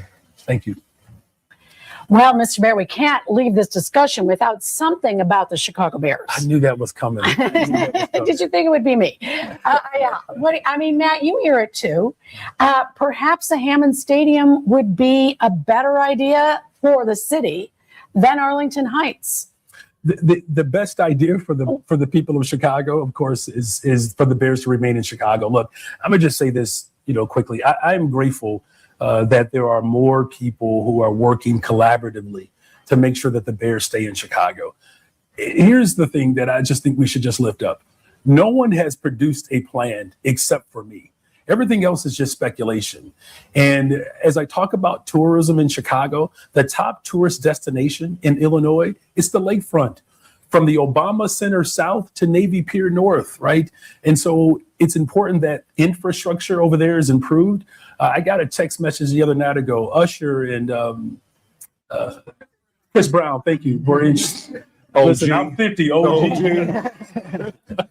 So people were talking about how great this concert was, but no one could get out the stadium. The ingress egress is a problem over there. 400,000 people came to Chicago for Lollapalooza, and the museum campus doesn't benefit because the people are cut off from being able to wander off, even if they just accidentally stumbled upon the museum campus. And so I'm going to continue to work hard. The Bears have not left, and there's no politician in this state that has been as consistent as I have been. The Bears belong in the city of Chicago. What's being discussed in Hammond, that's just all speculation. It takes a lot of work, right, to try to figure out how to move an entire franchise. And so I'm going to continue to have conversations with the General Assembly to not only fully fund our schools, but let's expand the top tourist destination in the state. Listen, 90% hotel occupancy.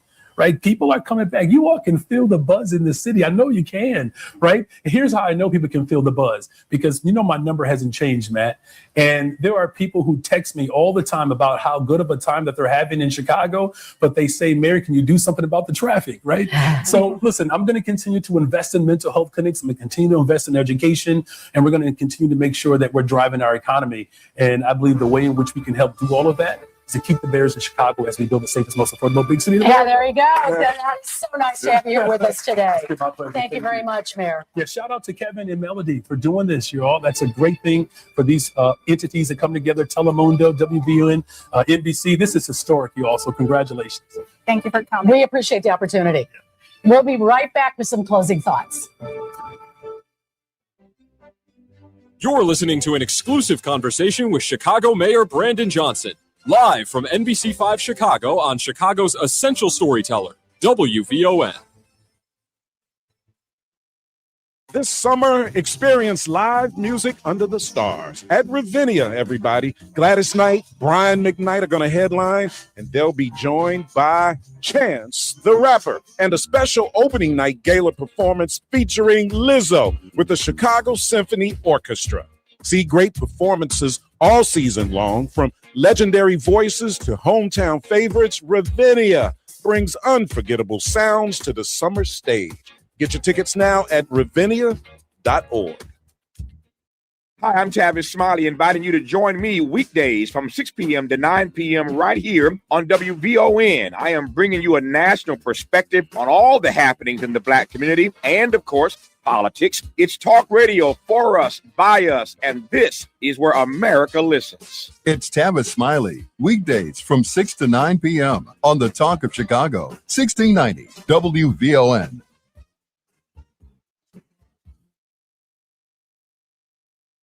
Blindster.com. Tired of overpriced blinds? Blindster makes custom blinds simple and affordable. You measure at home, install yourself, and save big. No retail store markups, just custom blinds guaranteed to fit. Blindster.com. Now back to NBC5 Studios for a conversation with Mayor Brandon Johnson on the Talk of Chicago, 1690 WVON.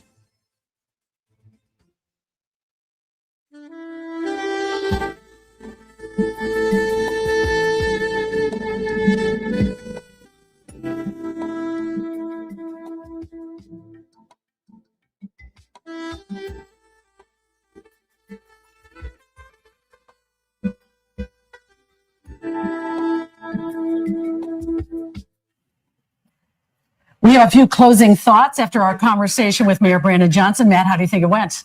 Mayor's a great communicator. I think he has more of a perception problem than a reality problem, right? Because of the chaos in City Hall, people think the sky is on fire, but the reality, as he said, hotels are doing good, restaurants are doing good, the city looks great. A Bear Stadium would cap it off, though, if he could get that done. Iris? I think it was a great conversation, but we also heard from him that there's still a lot of things to do in the city. We still want to know whether or not he's going to run again. It sure sounds like he's gearing up. Get that answer. And hopefully we'll get another opportunity to do something like that when he is the candidate. Thank you all for watching, and we so appreciate the partnership with WVON, Telemundo Chicago. From NBC Chicago, we say thank you for watching.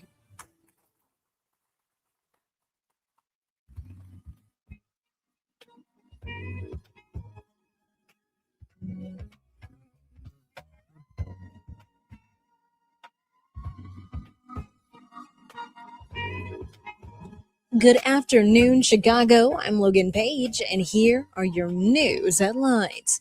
Mayor Johnson orders vendor disclosures. Sky misses playoffs, faces costly pick swap. Buc-ee's says it's looking for conservative states for new locations. and dietitian offers healthy lunch tips.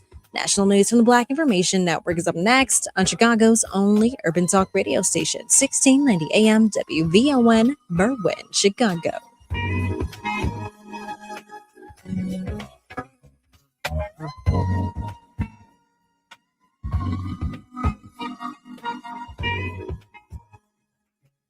I'm still going for it, even with higher stroke risk from atrial fibrillation, an irregular heartbeat not caused by a heart valve problem. In a clinical study, Eliquis apixaban reduces stroke risk and has less major bleeding than warfarin.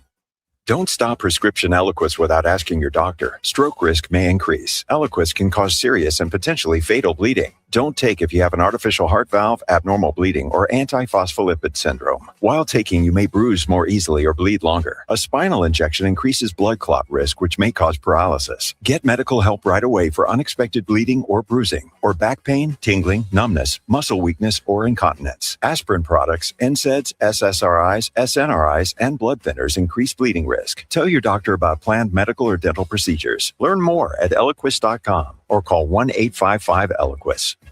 Ask your doctor about the #1 cardiologist prescribed blood thinner, Eliquis. Protect your money and build your wealth. Sundays at 3 p.m., host and owners of Top and Top Insurance Agency, Clydell and Betty Top, teach you about protecting your assets, 401ks, annuities, life after retirement, the differences and benefits of life insurance. And they take questions. Their advice can enhance your financial future and your legacy. Call for a free WVON financial consultation, 773-881-8110. Tune in Sundays at 3 p.m. to protect your money and build your wealth. Powered by Top and Top Insurance Agency. Rent a boat, bring your own, or fish from shore. The Forest Preserves of Cook County has more than 40 fishing sites across Cook County. This message brought to you by the Forest Preserves of Cook County. Visit fpdcc.com to explore the forest preserves. Chicago, you know the song, Say My Name, Survivor, Independent Women, Bills, Bills, Bills. But before the global stages, the awards, and millions of records being sold, there was a vision. And behind that vision was Matthew Knowles, the legendary manager who helped transform a group of young women from Houston into one of the most successful female groups of all time. Now, Matthew Knowles takes you inside the extraordinary journey, delivering a fusion of storytelling and classical music for a musical experience you don't want to miss. This classical funk performance is taking place Saturday, August 29th at the Congress Hotel. For Destiny's Child, iconic and reimagined, narrated by the visionary himself, Matthew Knowles, and backed by a live 5-piece string ensemble. Hear the unmistakable harmonies, empowering lyrics, and legendary hits in an entirely new way while discovering the story behind the music.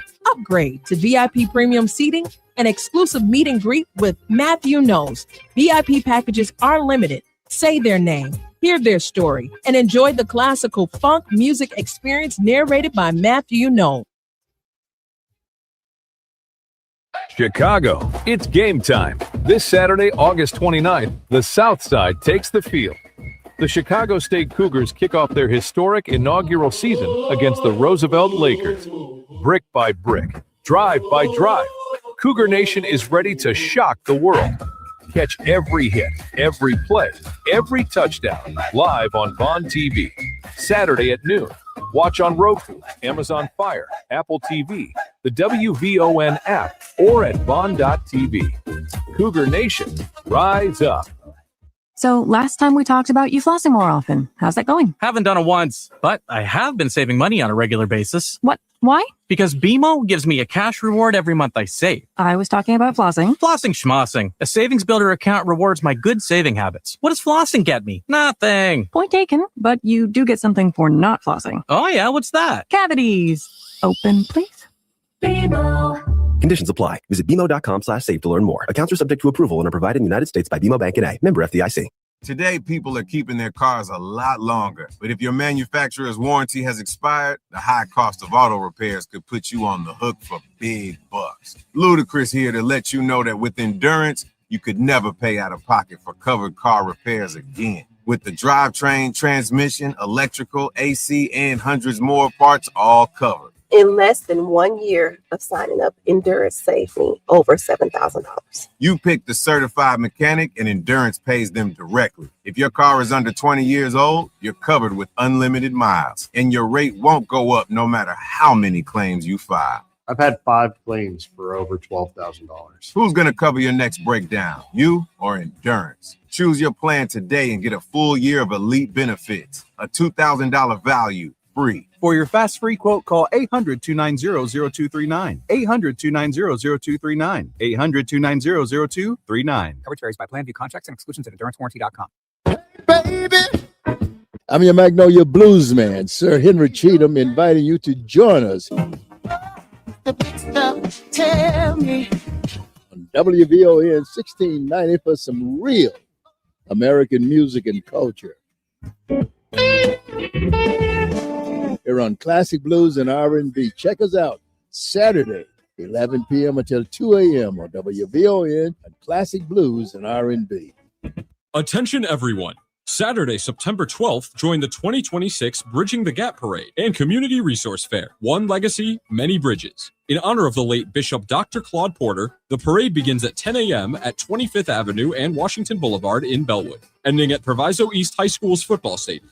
Starting at noon, enjoy a community tribute, 50-plus vendors and resources, a dental truck, food trucks, youth activities, a kids zone, youth village, and seniors lounge. Presented by Amazon with support from Associated Bank, United Healthcare, Sparrow Coffee, U.S. Bank, Central Credit Union, Proviso Community Bank, SEIU Local 1, Habilitative Systems Inc., NBC5 Chicago, Telemundo Chicago, Clear Channel Outdoor, Paramount Media Group, Power 92.3, Jam 98, The Chicago Crusader, and the Talk of Chicago 1690 WVON. Details at plccabtgp.org. Be part of the legacy.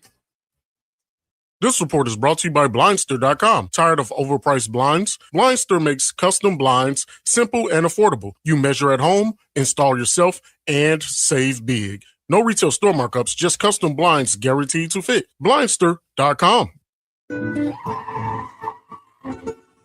WVON traffic and weather now. Good afternoon, Chicago. I'm Logan Page, and here is your traffic update. Dan Ryan, downtown on 95th, stop and go traffic, 30 minutes. I-57, Ryan I-80, slow go, 18 minutes. Bishop Ford, Ryan I-80, 94, stop and go traffic due to road work, 27 minutes. Stevenson, DuSable, Lakeshore Drive, another Tri-State stop and go traffic, 50 minutes. Eisenhower, Wolftown Post Office, stop and go traffic, 47 minutes. Kennedy downtown to O'Hare is at a snail speed, 53 minutes. And Eden's, Montrose Lake Cook, 4-minute delay, 20 minutes. Your weather for today, Chicago, is brought to you by the Chicago State University Cougars. WVON is the exclusive, proud media partner of the Cougars' inaugural season. Their historic NCAA Division I football journey kicks off this Saturday at SeaGeek Stadium in Bridgeview. And you can catch the Cougars games airing on VON TV. Today, it's isolated showers and storms, high of 84 and a low of 67. Tomorrow, mostly sunny, high of 80 and a low of 63. In our city, it's currently 84 degrees and cloudy. I'm Logan Page, and that's your traffic and weather update on WVON 1690 AM. This report is brought to you by Blindster.com. Tired of overpriced blinds? Blindster makes custom blinds simple and affordable. You measure at home, install yourself, and save big. No retail store markups, just custom blinds guaranteed to fit. Blindster.com. From the Xfinity Studios at WVON, it's LaDonna Ray and former state representative Ken Duncan on Chicago's Essential Storyteller, 1690 WVON. I see the crystal raindrops fall, and the beauty of it all is when the sun comes shining through. All right. We are back, guys. We were just, this is the afternoon show. And as you just heard, there was the conversation that was with the mayor on NBC partnering with WVON 1690. And our very own Matt McGill was on the show, or on the interview, on the panel. Thank you. I couldn't think of panel. But I tell you what, if you missed it, if you want to see it and you want to see these facial expressions that we were able to witness, You can catch today's conversation on VON TV. You can get to VON TV by going to VON.TV. Now, normally you go to something like WVON.com, but in this case, you're going to go to VON and without the W, just VON.TV. Okay, make sure you do that. And it's not dot television, it's .TV. That was a little joke. But in this conversation, Matt, and I see the callers have been holding because they were listening probably at the same time. Love that. But this was a heck of a conversation. It was. Matt stuck it to him. You know what? Matt was objectively fair. Yes, he was. We know his affinity and his bias, that's for sure. But he was objective. I thought the mayor knocked it out the park in presentation, articulation, clarity, relatability. He looked fantastic. He's quick when he's sharp. Yeah, he is. He's always been a bright-minded folk. Yeah. I spoke in his class, his 7th, 8th grade class, several times when I was elected. So his heart is there. I would hate to be a candidate to follow up behind him, quite frankly. There's not one candidate I won't even mention their names, that can hold court or that microphone such as a Mayor Brandon Johnson. The challenge for the mayor, and I'll be very clear with this, is he's going to have to address kitchen table topics. Yeah. The cost of living in Chicago. And they tipped on that as well. They did. Holding the line on taxes, the fines, the fees, just, from amusement tax to a myriad of costs, to bag tax, garbage tax, water tax, refuse tax, delivery tax, which is what he wants, sales tax, etc. He has to, and paying back the bond that he spoke of, the $2 billion bond. So, and the major issues, the $150+ million that the Chicago Public Schools need. I understand it's more than that. The other one is he cannot lose the Bears under his watch. He simply cannot go down in history. He cannot do that. As the bear that couldn't, or the mayor that couldn't. The mayor that couldn't. Yeah. That's cute. Here's what gave me hope when he talked about Chicago's infrastructure and the aesthetic of why Chicago is Chicago. Yeah. The Bears are intricately a part of that. Yeah. You don't want to go from high level, oh, we're Chicago. Wow, look at this Chicago, the neighborhoods, downtown, the lakefront, the aesthetic of the Magnificent Mile, the South Loop, the West Loop, South Side Chicago, West Side Chicago. But, we got to go to where? Indiana. It doesn't add up. The Bears know that. This is about a game of brinksmanship. And so the mayor laid that out. And our natural assets is what he has to play on. And again, I'm glad he clarified it. He's the only one with a plan. So candidates, you better get your weight up, because this mayor is not coming to play, right? And keep in mind, he's the incumbent. He has the resources, and he has a core constituency at minimum. Many of you don't. All right. What I did notice, and what you noticed as well, is that he was asked by what was her name? The lady from Telemundo, or Carol Ahern. Carol Ahern, thank you. He was asked by her about the illegals, and his response was quick, but it was not to the point of her question. He went into the Black organizations and who he's helping, but he did not answer the question about the illegals and what are we doing with this? It was a big bowl of and so the mayor, and this is free game, right? Consultants are charging them up the wazoo. He's going to have to address that question of the illegals who are here. Some call them, someone breaking your country, in your house. They're not migrants. They're illegal. We have to deal with it is. They're running around here scared because they're not here legally. Right. So there's no politically correct way to state it, quite frankly, the way I see it. The other part of it is, if you're a non-citizen, you don't have a right, you don't vote. Right. Right. Yeah, you pay taxes because you're here. That's just sort of the cost of being somewhere. But he has to address that straight up as it relates to Black people. Since he mentioned our community multiple times, we're not hearing that. Right. We're not connecting. And they're in with, our community. Yes, they are. Yeah. Right. We are not feeling the disproportionate amount of resources that has been allocated to these illegals or these immigrants, whatever, however you want to slice it. Right. Folk who have not put real sweat equity in this, such as the Foundation of Black Americans. That's right. Right. So yes, they're here. Some are working, not all of them, and all of them are not migrant model citizens.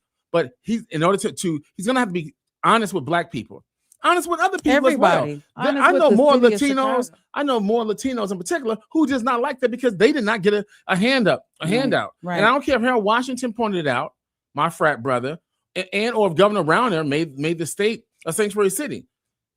If you are investing outside of your household, you don't stand a chance of getting any level of redemption. So he's going to have to address that in plain English to the voters, the ones that can vote, and the ones who may feel neglected. Right. Well, we can't leave that out. And, of course, I love the way he most eloquently responded to the questions that were asked. Matt McGill. Shout out. Yeah, shout out to Matt McGill. He asked the question. I forget. You know what? I wrote down the question that he asked, but just going straight for the jugular and on a fair ground. Matt McGill represented Black radio.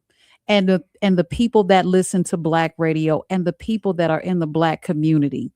He did it without malice. Bias. Right. Bias, malice. He did it like, look. He's a professional. Exactly. I am so proud to have seen our logo on that screen. And yes, it was at NBC. And we know that this will probably open the door and the floodgates to our phone lines. But LaDonna, I want to add this right here. Yeah, sure. WVON radio played a major role with driving eyeballs to WNBC station today. Absolutely. And Matt McGill being there, it gave credibility. It lent credibility to NBC, to Telemundo, right? Because that's one of our own. And let me just clarify some things. He wasn't just speaking for Black radio. He was speaking for Black Chicago. I said it. I said radio and the Black people and those that there listen. And then I said the Black people. Yes. But, shout out to the audience. We saw Cleopatra Draper in the audience. We saw Rufus Williams in the audience. Yes, and we also saw Elio Montenegro in the audience. All part of Midway Broadcasting. WVON. Absolutely. Looked like I saw a page turner in the audience, but I'm not sure if that was him. All right, let's go to these phone lines, guys. You've been holding from the time we went to break with the conversation to now. So let me go ahead and start grabbing you guys. Brother Chris, you're up. And thank you for your patience, for sure. No problem. Good afternoon, family. What's going on, Chris? Dr. LaDonna Pimpin' Ken. Shout out to the WVON family. Thought the mayor was on his game. Matt was sharp. Oh yes, it looked good. Yeah, he put on a jacket today. It was nice. And the mayor was ready for the gotcha questions. I think, brother, and going back to the marching, I think those that don't want to march don't march. Those that do want to march. And I think 5 + 5 is 10, but 7 + 3 is 10. You can get there too. And I think Brother Sal was on point. Brother Art got to bring, when you have a sandwich, you got to bring something with it, not just a saying. Because I know Brother Ken said he had some funds, and I think Overdeli, and I haven't heard anything. And if that brother don't want to march, he shouldn't march. Also, I was a little bit confused on Ms. Hicks' response yesterday when she said God sent Trump. And I know I'm not sure who her God is or who she believes in, if she could clarify that. But I know the Lord, in the Bible, it states you're supposed to help the sick, the afflicted, and the least of these. And this particular person, the president, who's had every conceivable cheat code in life, is calling this, current devastation. So if she could clarify that, Thank you for taking my call. Thank you. All right, guys, we're going to go to traffic and weather. We're back on schedule. I want to give you about a minute when you call, okay, so that we can get all of the calls and continue on with the conversation. We got ticket giveaways. Don't go anywhere. This is the afternoon show on WVON 1690. More from LaDonna Ray and Ken Duncan coming up on the Talk of Chicago, 1690 WVON. What if you could have the most reliable fiber-powered Wi-Fi? And get this, what if you could keep it at the same price for 5 years guaranteed? Now through August 31st, get our best price on gig Wi-Fi this summer before it disappears. Just $50 a month for 5 years for new Xfinity customers. No annual contracts, no hidden fees, and our best equipment included. Plus, get online in minutes with same-day Wi-Fi. It's Wi-Fi that finds and fixes problems before you even notice them. Like super intelligent Wi-Fi with a sixth sense. Plus, it keeps you protected from online threats. And get Peacock Premium included for 2 years. Lock in your price and unlock the possibilities. Get it now at Xfinity.com. Xfinity. Imagine that. Restrictions apply. Requires paperless billing and autopay with stored bank account. Taxes and fees extra. Speeds vary. Use of fiber coaxial cable. Learn more at Xfinity.com/same-day Wi-Fi. Ada S. McKinley provides behavioral and mental health services at 4 Southside clinics. They serve people of all ages with a strong focus on therapy, counseling, and youth crisis. Their counselors and mental health professionals are well-trained and experienced in treating problems caused by emotional distress and or trauma. To schedule an appointment, call 312-761-1099 or visit adasmckinley.org. It's gospel with Pam Morris Walton, your gospel sister, on WVON Sundays, 11 to 2 p.m. Music to help you on your journey. I'll see you there. WVON. It's DL Hughley. Who's hanging these kids? And one thing's for sure, black people are damn sure not hanging themselves. Correct. They're not going up in trees hanging themselves. And you know what? The silence of communities, the silence of governance, the silence of cities and municipalities is deafening. Weekdays at 5 a.m. on the Talk of Chicago, 1690 WVON. After graduating TTI, I got my CNA license, and an organization called Skills of Chicago helped me get into Northwestern Medicine. Northwestern Medicine has created a pipeline to medical education and jobs and healthcare for our neighboring communities. It's no wonder we're the third largest private employer in Illinois. It's a place where it's like a flower. I can just see myself grow. Because we treat our community the same way we treat our patients. Better. This is the story of the one who keeps multiple buildings running smoothly day after day. Plumbing that flows, HVAC that hums, cleaning supplies that keep surfaces sparkling. That's why she counts on Grainger. With easy reordering online and 24/7 support, Grainger helps her keep the products she needs on hand. So shelves stay stocked and buildings stay ready. Call 1-800-GRAINGER, click Grainger.com, or just stop by. Grainger, for the ones who get it done. When you're finally off the clock after a long day, dishes put away, kids asleep, feet kicked up, heartburn. Don't let heartburn take over your hard-earned moment. Quick, Alka-Seltzer. Nothing works faster for heartburn relief.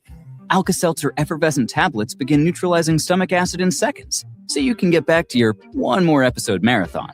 Quick, Alka-Seltzer. Because nothing works faster for heartburn relief. Use as directed. This report is brought to you by Blindster.com. Tired of overpriced blinds? Blindster makes custom blinds simple and affordable. You measure at home, install yourself, and save big. No retail store markups, just custom blinds guaranteed to fit. Blindster.com. WVON traffic and weather now. Good Wednesday afternoon, Chicago. I'm Logan Page.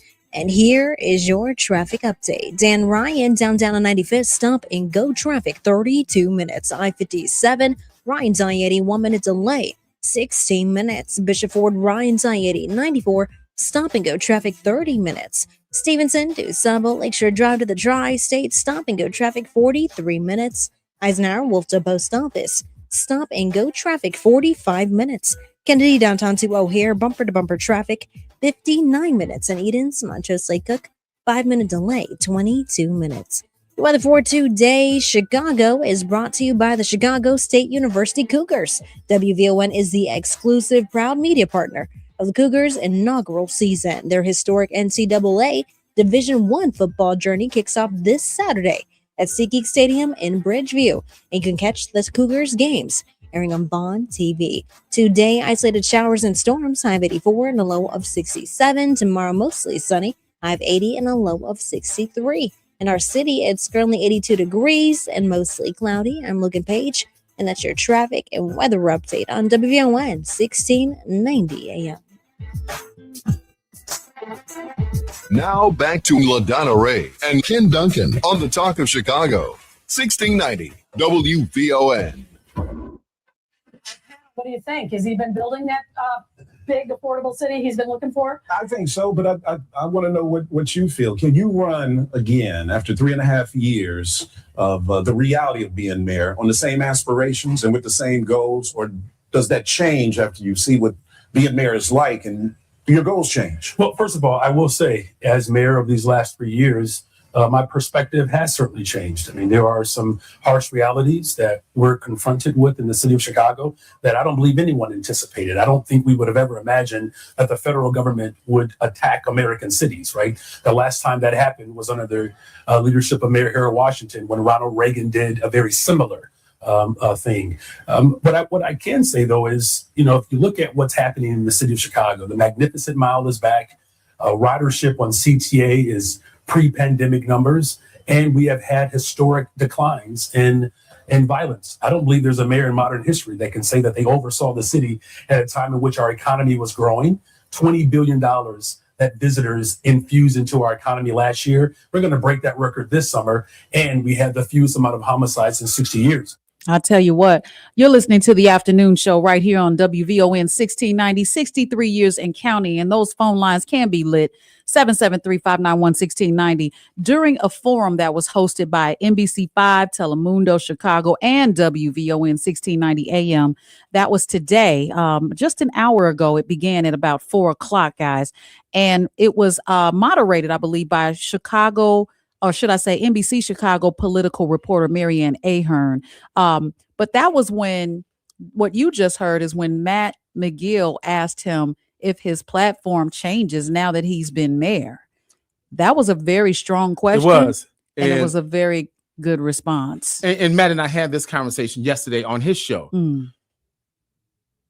He has to lay out specifics. And quite honestly, if you, pound for pound, that was a warm and fuzzy, safe conversation with him. Okay. It was direct in a comfortable and soft way. Not soft in the negative, but I would have been more direct. Now, my background is policy. How would you have asked that question? Well, your question. Well, my question would have been, you have had a tumultuous 3 years. You have not been able to get certain policies through, from the property renters ordinance, your own budget.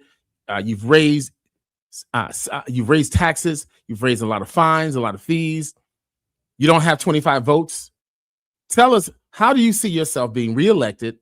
What is it that people need to view or perceive of you to give you another 4 years at a minimum level? Yeah. All right. Well, let's go to these callers and let's see what Mama D would. Oh, I'm sorry, not Mama D. I'm going to come to Mama D. MK, you've been holding longer. I want to thank you for your patience, MK. We're going to bring you live on WVON 1690. Thank you, Ms. Ray. I just want to say I'm just depending on you, Miss Cleopatra, and Samantha. You all got to help the young folks. I notice every time I'm 72 years old. When you women speak up, we try to help the young folks. These men are going to put them down. I've been trying to get people into the trades for over 50 years. I'm a retired bricklayer, get a good pension and everything. Still pushing young folks. But you all got a voice.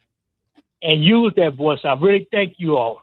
I'm depending on you. I still want to settle down the children in the middle, but we used to, you just don't know. My mama would say, turn the TV on. There's a black woman on TV. And we were proud. Back when the man talked about marching, my dad used to go off and march with King. And then, you know what? Those kind of guys will go back and tell Mayor Deli, my dad was marching with King. Well, MK, I'm sorry, but your minute is up, sir. We got to get to the I love you. Thank you, love it. you. Thank Okay, you. You keep working. All right, for sure. We got you. All right, Mama D, you're next up on WVON. You got about a minute. Yeah, God rising. I agree that the sanctuary question is going to have to be dealt with, and why he didn't allow citizens to vote on it. And I think that low income is different from affordable. The mayor said working people are prioritized and valued. What about the citizens who don't have a job because of bilingual preferred policies that give non-citizens a governmental leg up, whether they are citizens or not? And I think that why isn't there consequences on employers that hire non-citizens? And because everybody gets counted in the census, and whereas they're not citizens, they still get political credit. All right, Yes. Mama D. You know what, we're Mama D at is her smart. minute. Yeah, thank you so much. Go ahead. Mama D, I'm sorry the time. We have to take a break, but that is a poignant question that I don't know why.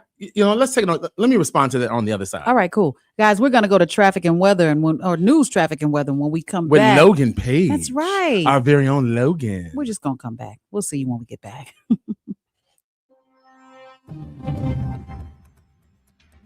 Good afternoon, Chicago. Thank you, Ken Duncan and LaDonna Ray. I'm Logan Page, and here's what's happening in your local and national news. Mayor Brennan Johnson participated in a joint forum with NBC Chicago, Telemundo Chicago, and WVON's Matt McGill to discuss issues facing Chicago. Johnson addressed his efforts to increase affordable housing across the city. It's one of my top priorities. Again, my vision for Chicago is for Chicago to, be the safest, most affordable big city in America. The average price of a home in New York is $1.1 million. The average price of a home in Los Angeles is about $900,000. That's for 900 square feet in a fixer-upper. And so what have I done thus far? I put forth a $1.25 billion economic development bond. It's the largest economic development bond in the history of Chicago to do just that, build more affordable housing. With that $1.25 billion, we used $300 million to support 15 new developments that will deliver over 1,200 new affordable homes. By this time next year, we are on pace to build over 10,000 by this time next year.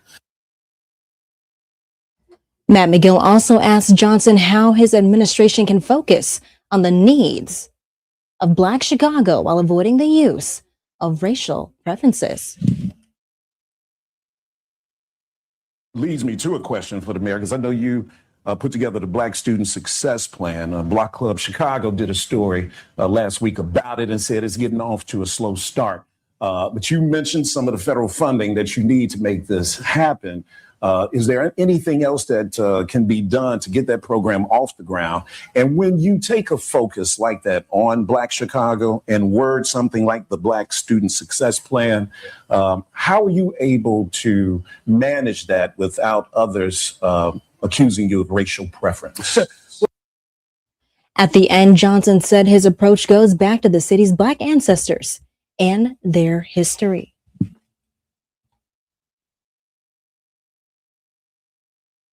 And that has to prioritize the success of Black students who have borne the brunt of school closures, disinvestment, the firing of Black educators.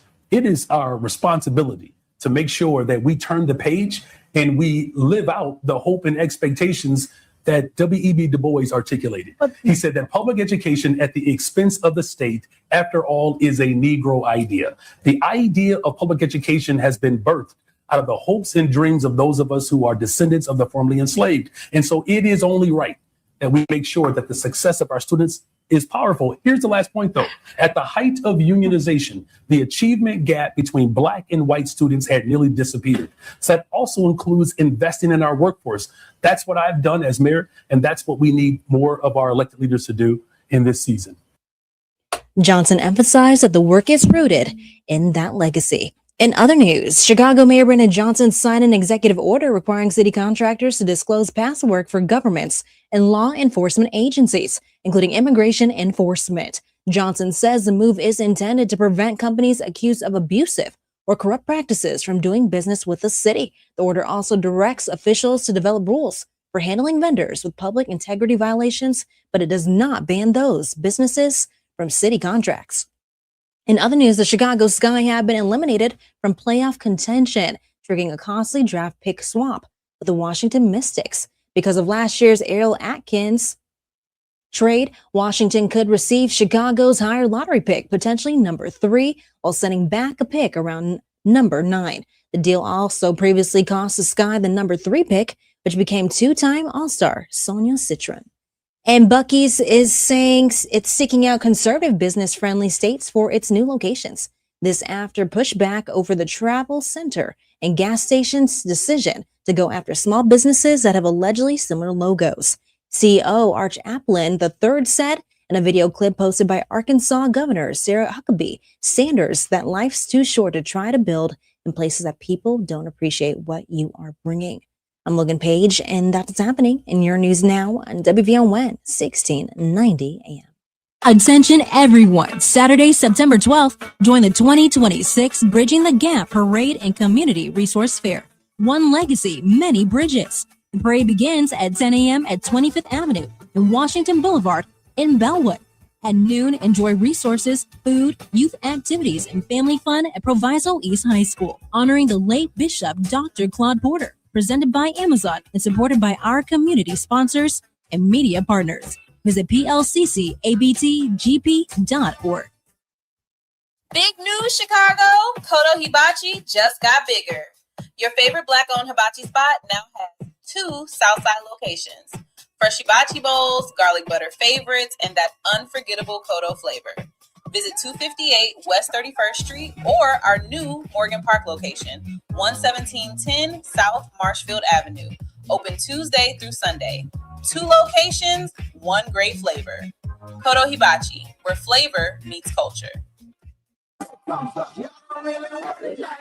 From the South Side, a new force is rising.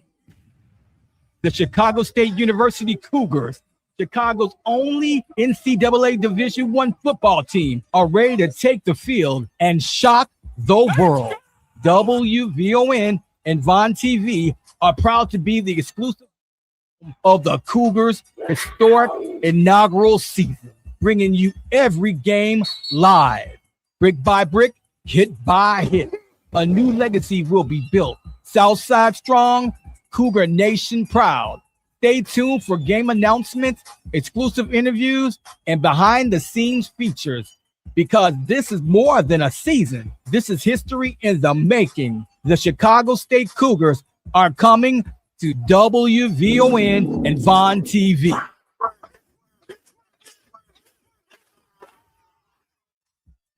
This is your host and life coach, Linnell Harris, and I want you to join me every Sunday morning from 7 a.m. to 9 a.m. for Inspirational Perspective. On Inspirational Perspective, we talk life vision, life purpose, and the show is all about helping you live the best life possible. So join me as we look at supporting you in living the life you intend to live and making your life's vision a reality. Every Sunday morning at 7 a.m. on the Talk of Chicago, 1690 a.m. WVON. This report is brought to you by Blindster.com. Tired of overpriced blinds? Blindster makes custom blinds simple and affordable. You measure at home, install yourself, and save big. No retail store markups, just custom blinds guaranteed to fit. Blindster.com. WVON traffic and weather now. Good afternoon, Summertime Shy. I'm Logan Page, and here is your traffic update. Van Ryan, downtown on 95th. Stop and go traffic, 28 minutes. I-57, Ryan's I-80, slow go, 17 minutes. Bishop Ford, Ryan's I-80, 94, stop and go traffic due to road work, 29 minutes. Stevenson, due to Sabo, Lakeshore Drive to the Tri-State. Please be cautious. There is an accident reported. Stevenson at Kedzie Avenue, 42 minutes. Eisenhower, Wolfville Post Office, There's also another accident reported. Eisenhower at Burnt Interchange, 47 minutes. Kennedy downtown to O'Hare, stop and go traffic, 49 minutes. And Edens, Cheslecook, slow moving traffic, 26 minutes. Your weather for today, Chicago, is brought to you by the Chicago State University Cougars. WVON is the exclusive proud media partner of the Cougars' inaugural season. Their historic NCAA Division I football journey kicks off this Saturday at SeatGeek Stadium in Bridgeview, and you can catch the Cougars games airing on WVON TV. Today, isolated showers and storms, high of 84 and a low of 67. Tomorrow, mostly sunny, high of 80 and a low of 63. In our city, it's currently 82 degrees and mostly cloudy. I'm Logan Page, and that's your traffic and weather update on WVON 1690 AM. Now back to LaDonna Ray and Ken Duncan on the Talk of Chicago, 1690 WVON.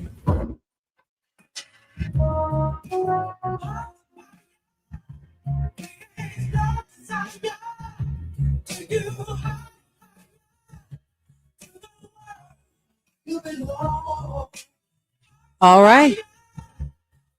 Welcome back. Ken, you can welcome them back too, you know. Oh, hey, say less. To the place you belong. Oh, I got to come in right. You got to know the word. I know, right? You know, I came in and I heard it. I was mentally preoccupied. We are Black here on the Talk of Chicago, the afternoon show with myself and LaDonna Ray. And we are praying and wishing for Atiba and all of his good health and upon his return. I've been holding it down for you, Atiba, trying my best, my brother. We're talking about the interview that our very own Matt McGill had with the Telemundo host, NBC host, today from 4 to 5. I thought it was a very interesting. It was a clean interview. It was an opportunity for the mayor to really lay out his plan of clarity so people can support him or not, if he even decides to run or not, because he has not announced whether or not he is. And I think he's taking advantage of the fact that he doesn't have to announce it, but it sounds like he is. Well, we'll see what happens. Yeah. We'll see. Hopefully, we have the roundtable tomorrow. We can take an even deeper dive, since our very own Cleopatra and Rufus Williams were there. And Matt. And Matt. Yeah, I mean, they were all that covers there. the entire day, and we were listening. Right. Very actively listening on VON TV, WON.TV. You said WON. Let's get it right. What did I say? VON. It's VON. VON. Thank you. So that's what having a good co-host does. Mhm. Point of clarification. No problem. Madam Speaker. I'll tell you what, yes, if you go to VON.TV, you will be able to see the entire cast that we were able to share with NBC. And you'll see it from beginning to end. You can pause it, rewind it, all that good stuff. And it's right there on VON TV. I want to, when I think about I've been garried up. Okay. And the only thing that I can't get out of my mind is when I spoke to the Gary residents, all they did was support their mayor. I don't get that here in Chicago. If I talk to 3 people, 2 out of 3 find something negative to say. It doesn't mean they don't support him, but they find something negative to say, and maybe one will say he's a great mayor. But in the state of Indiana, I say the state of Indiana because when we spoke to Representative Reagan, she even had positive things to say about her legislative team. And was that State Representative Hatch? Yes, I remember her first name, Reagan. But she even had positive things to say. So it's always a cohesion. Well, not always, but even when I visited them during the Michael Jackson celebration, the police and the community were all kind of in a vibe that looked like there was a relationship with the police and the community, even though they went through this whole NIPSCO thing. But here, we're so hard, or should I say we're there's less positive that I hear than the negative. And I believe that this conversation that we heard between the mayor and these questions, I don't think they were all softball. I think that these were questions that people had at top of mind. They talked to people on the street. They talked to people in the audience. They talked to the media that was on the panel, and he answered them. Just that one question that might be the hardest one yet. And to me, that is one of his downfalls. The one with the regarding the illegals. Yeah. Yeah, you know, it is and I call them illegals because if you're here and you are on a visa, if you're here on a work permit, If you went through the process, like a lot of my friends have, and see, here's where so I don't care who says what the hell about me and me in my terminology. I have tons of friends who are from Africa, who are from the Caribbean, who are from Asia and Mexico and the Middle East. They are here legally, as you must be in Mexico, in Cameroon, in Jordan. You got to be in Israel. I'd be afraid to travel illegally. You know, I know, Mary, we're coming from a disposition of privilege and muscle and a different kind of history now. I get it. But go to Honduras, go to Panama and be there illegally. Right. And see what happens. All right. Well, let's go ahead and grab these calls and see what happens. Hey, Johnny, you're live on WVON. You got about a minute, sir. Hey, Johnny. Here's Johnny. Turn your radio down. Feedback. All right, Johnny, you there? Hey, Johnny, take us off speakerphone. How about that? Johnny. Hello? Yeah, there you go. Hey, Johnny, you got about a minute. You're on WVON. And here's the thing, okay, all those people sitting there, and they didn't ask the main question that really made sense about the crime, but he said about the crime. But I would have asked him was, you got 6,700 police and 11,600 police in Chicago. You can't stop no crime. Why don't you have them get out the squad car and walk up down the streets? You know, then nobody asked that question. Then they know how to stop crime, but I don't think they want to. Have them get out the squad and let them walk. What's wrong with that? That's too hard. I thought we had some of that still. Yeah, that's basic policing as far as I'm concerned. Yeah, that's something. Johnny's not wrong, but what would you like to see that done at, Johnny? Come all over the community. Get out the squad car and walk up down the street. They're doing it downtown and on Michigan Avenue. I mean, if they're scared, get another job. Let the people know the people. Walk the squad car and get up and walk up down the street. Thank you, Johnny. Thank Johnny, you so it's much. spot on. All right, let's go to Tony. Tony, you are live on WVON. He's a great mayor. You didn't hear. You heard it from me. You said you don't hear black people saying he's a great mayor. Yes. And thank you for an outstanding. That was an outstanding program that you just put on. I never expected that. And I worked like a Hebrew slave to get him elected the first time. I'm going to work doubly hard. And I am 77 years old. And I will get out there and work to get him back in. I don't care how people are negative or whatever. What gets me is Chicago has always been the place where Latino people came and felt comfortable with. I wonder now that Trump is all jumping all over Latinos like they're, something else. People hate all Latinos. There are Latinos that have been in Chicago longer than I have, longer than most of us have, because they felt that they were wanted. They felt that they were protected. They felt they could strive and make something of themselves here. So that's all I want to say. He is a great mayor, and I'm looking forward to his second term. Tony, I'm gonna take you a little bit longer. I got a question for you. Why do you say he's a great mayor? That's my question. I listened to what he has done, and I don't think he was lying to us. Give us an example, Tony.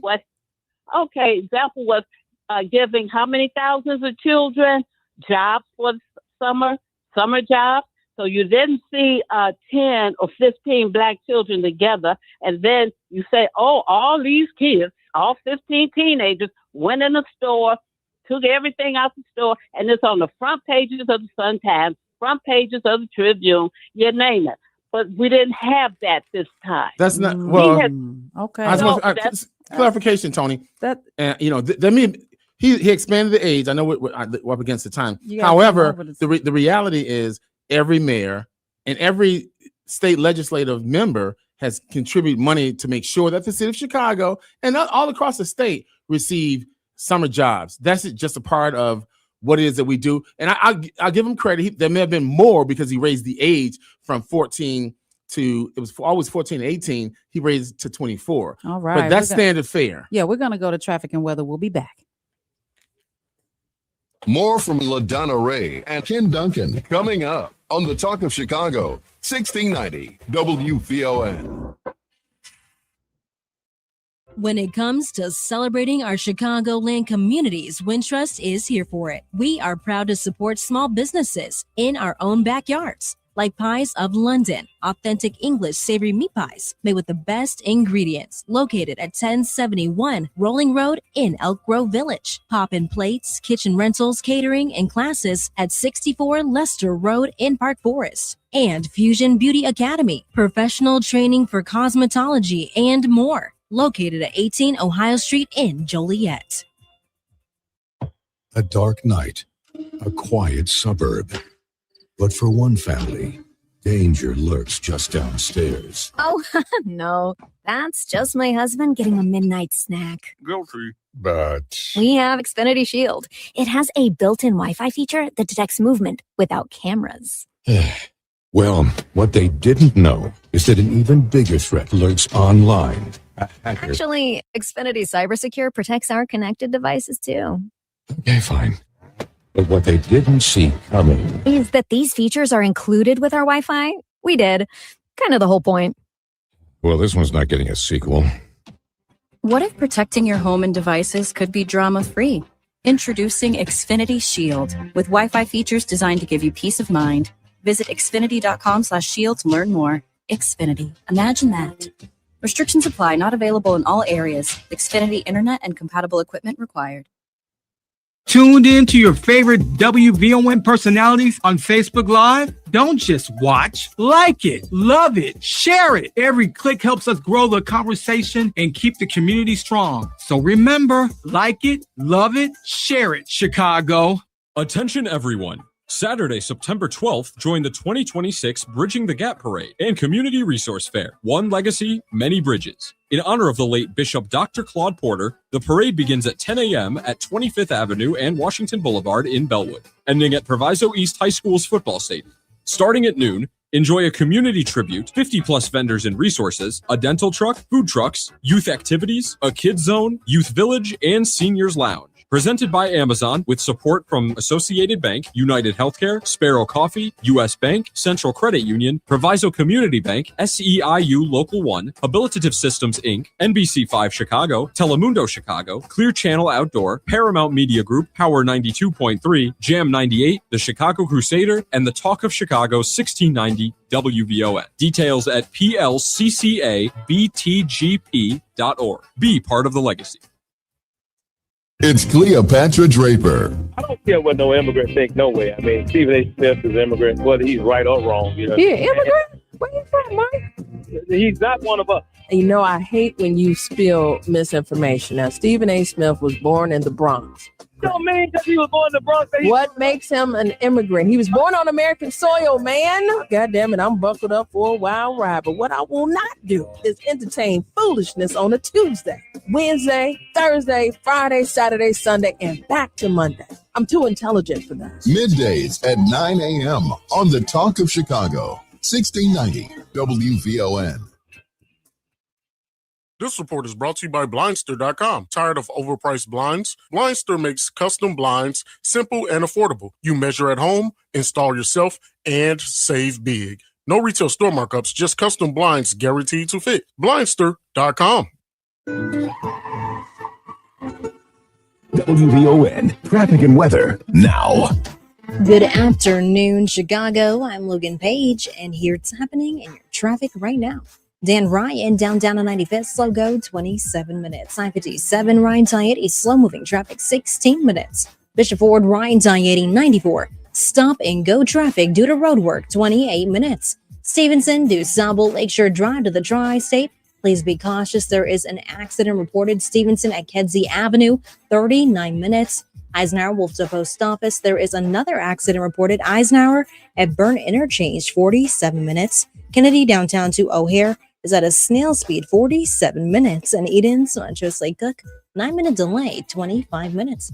The weather for 2 days Chicago is brought to you by the Chicago State University Cougars. WVON is the exclusive proud media partner of the Cougars' inaugural season. Their historic NCAA Division I football journey kicks off this Saturday at SeatGeek Stadium in Bridgeview, and you can catch the Cougars games airing on WVON TV.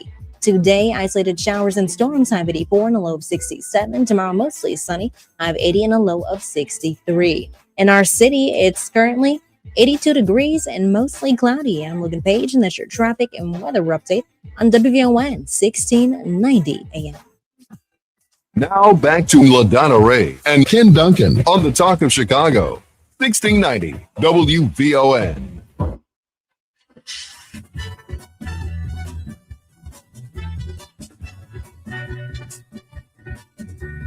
Bite your lip and take the trick. Though there may be broken on the head and you cannot slip. Just move on up. Hey, that's Curtis Mayfield, y'all. We are black. That's a Cabrini Green brother. Same grammar school, Jenner Elementary. Shout out to Curtis Mayfield. We are black here on the afternoon show with Dr. LaDonna Ray and myself, Ken Duncan. And LaDonna, what is going on your end as it relates to? I am excited to give away these tickets Saturday, August 29th. Experience the Destiny's Child, iconic and reimagined at the Congress Theater. Hear hits like Say My Name, Say My Name, Say My Name, and Survivor, I'm Not Gonna Give Up, and Independent Women, do, do, do, do. All right. Reimagined by a live 5-piece string ensemble with the story narrated by Matthew Knowles, which is her. That's the daddy. Yeah, that's the daddy. We to interviewed him Beyonce. about 3 weeks. Yes, we did. Beyonce's I daddy. interviewed him Saturday, actually. Oh, nice. But you can win tickets if you're gonna go, guys. If you want to go to this event, be caller number 5. All right. 773-591-1690. Give us a call and a pair of tickets. They belong to you. And guess what? I'll be there. All right. You got my tickets? Yeah, I got some for sale. You want some? Wait a minute. What? I interviewed him with you one time. All right. Let me see what I can do. I may have a hot date. Let me see what I can take do. one of my children. Okay. All right. Dylan, you're live on WVON. Well, good evening to you both. I'll be brief. I don't have a horse in the race because I don't live in Chicago. I hope that Brandon does not run.